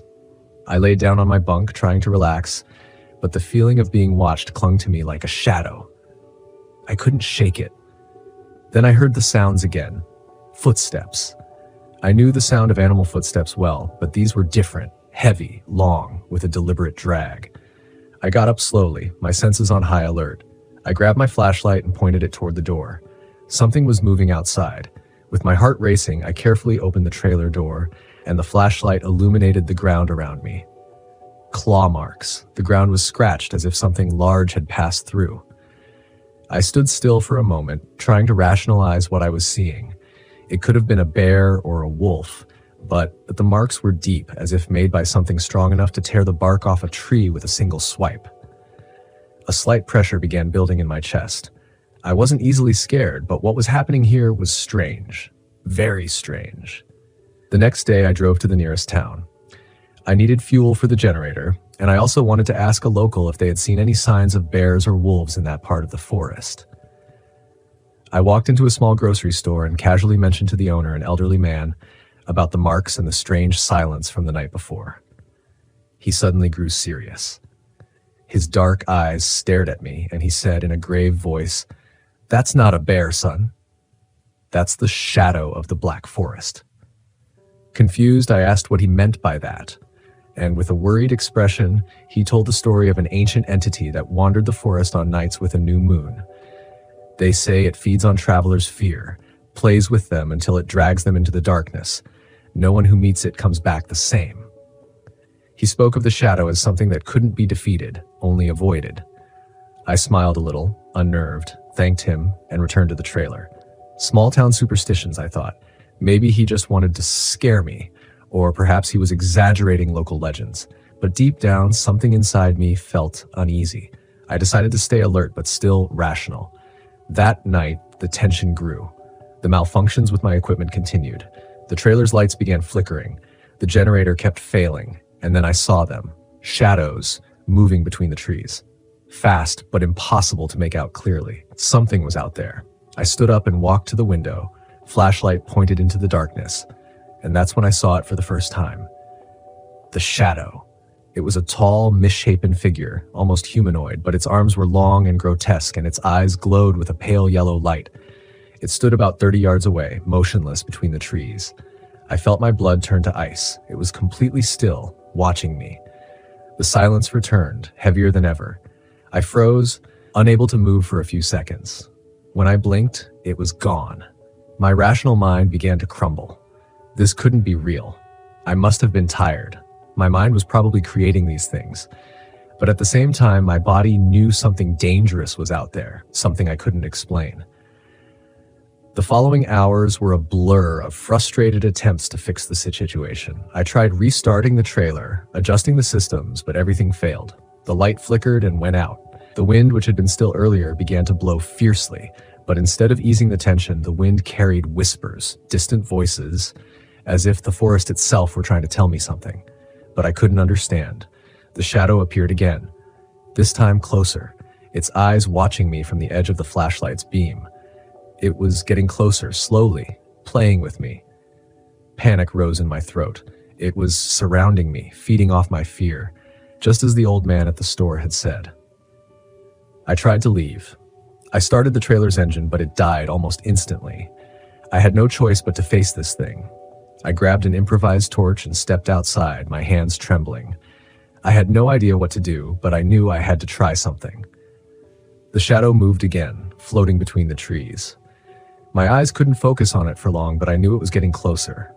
It was as if it was wrapping me in its darkness, draining my sanity bit by bit. Then I remembered the fear. It fed on fear. I needed to control it. I had to force my mind to work. I took a deep breath, closed my eyes, and tried to calm my breathing. The panic began to fade, slowly but surely. I opened my eyes and it was there, standing just a few feet away. But something had changed. It stopped. My controlled breathing, my slowing heartbeat seemed to weaken it. The glow in its yellow eyes dimmed. I didn't know how, but it seemed to be working. With one last desperate attempt, I got back into the trailer and started the engine. It sputtered, choked, but then roared back to life. I hit the gas, the sound of the engine drowning out the whispers and the wind. In the rearview mirror, I saw the shadow slowly fading into the darkness. I left the forest that night without looking back. I didn't know what that thing was or how I had escaped, but I knew one thing. I would never return to that forest. The shadow of the Black Forest was real, and I was glad to still be alive to tell the tale.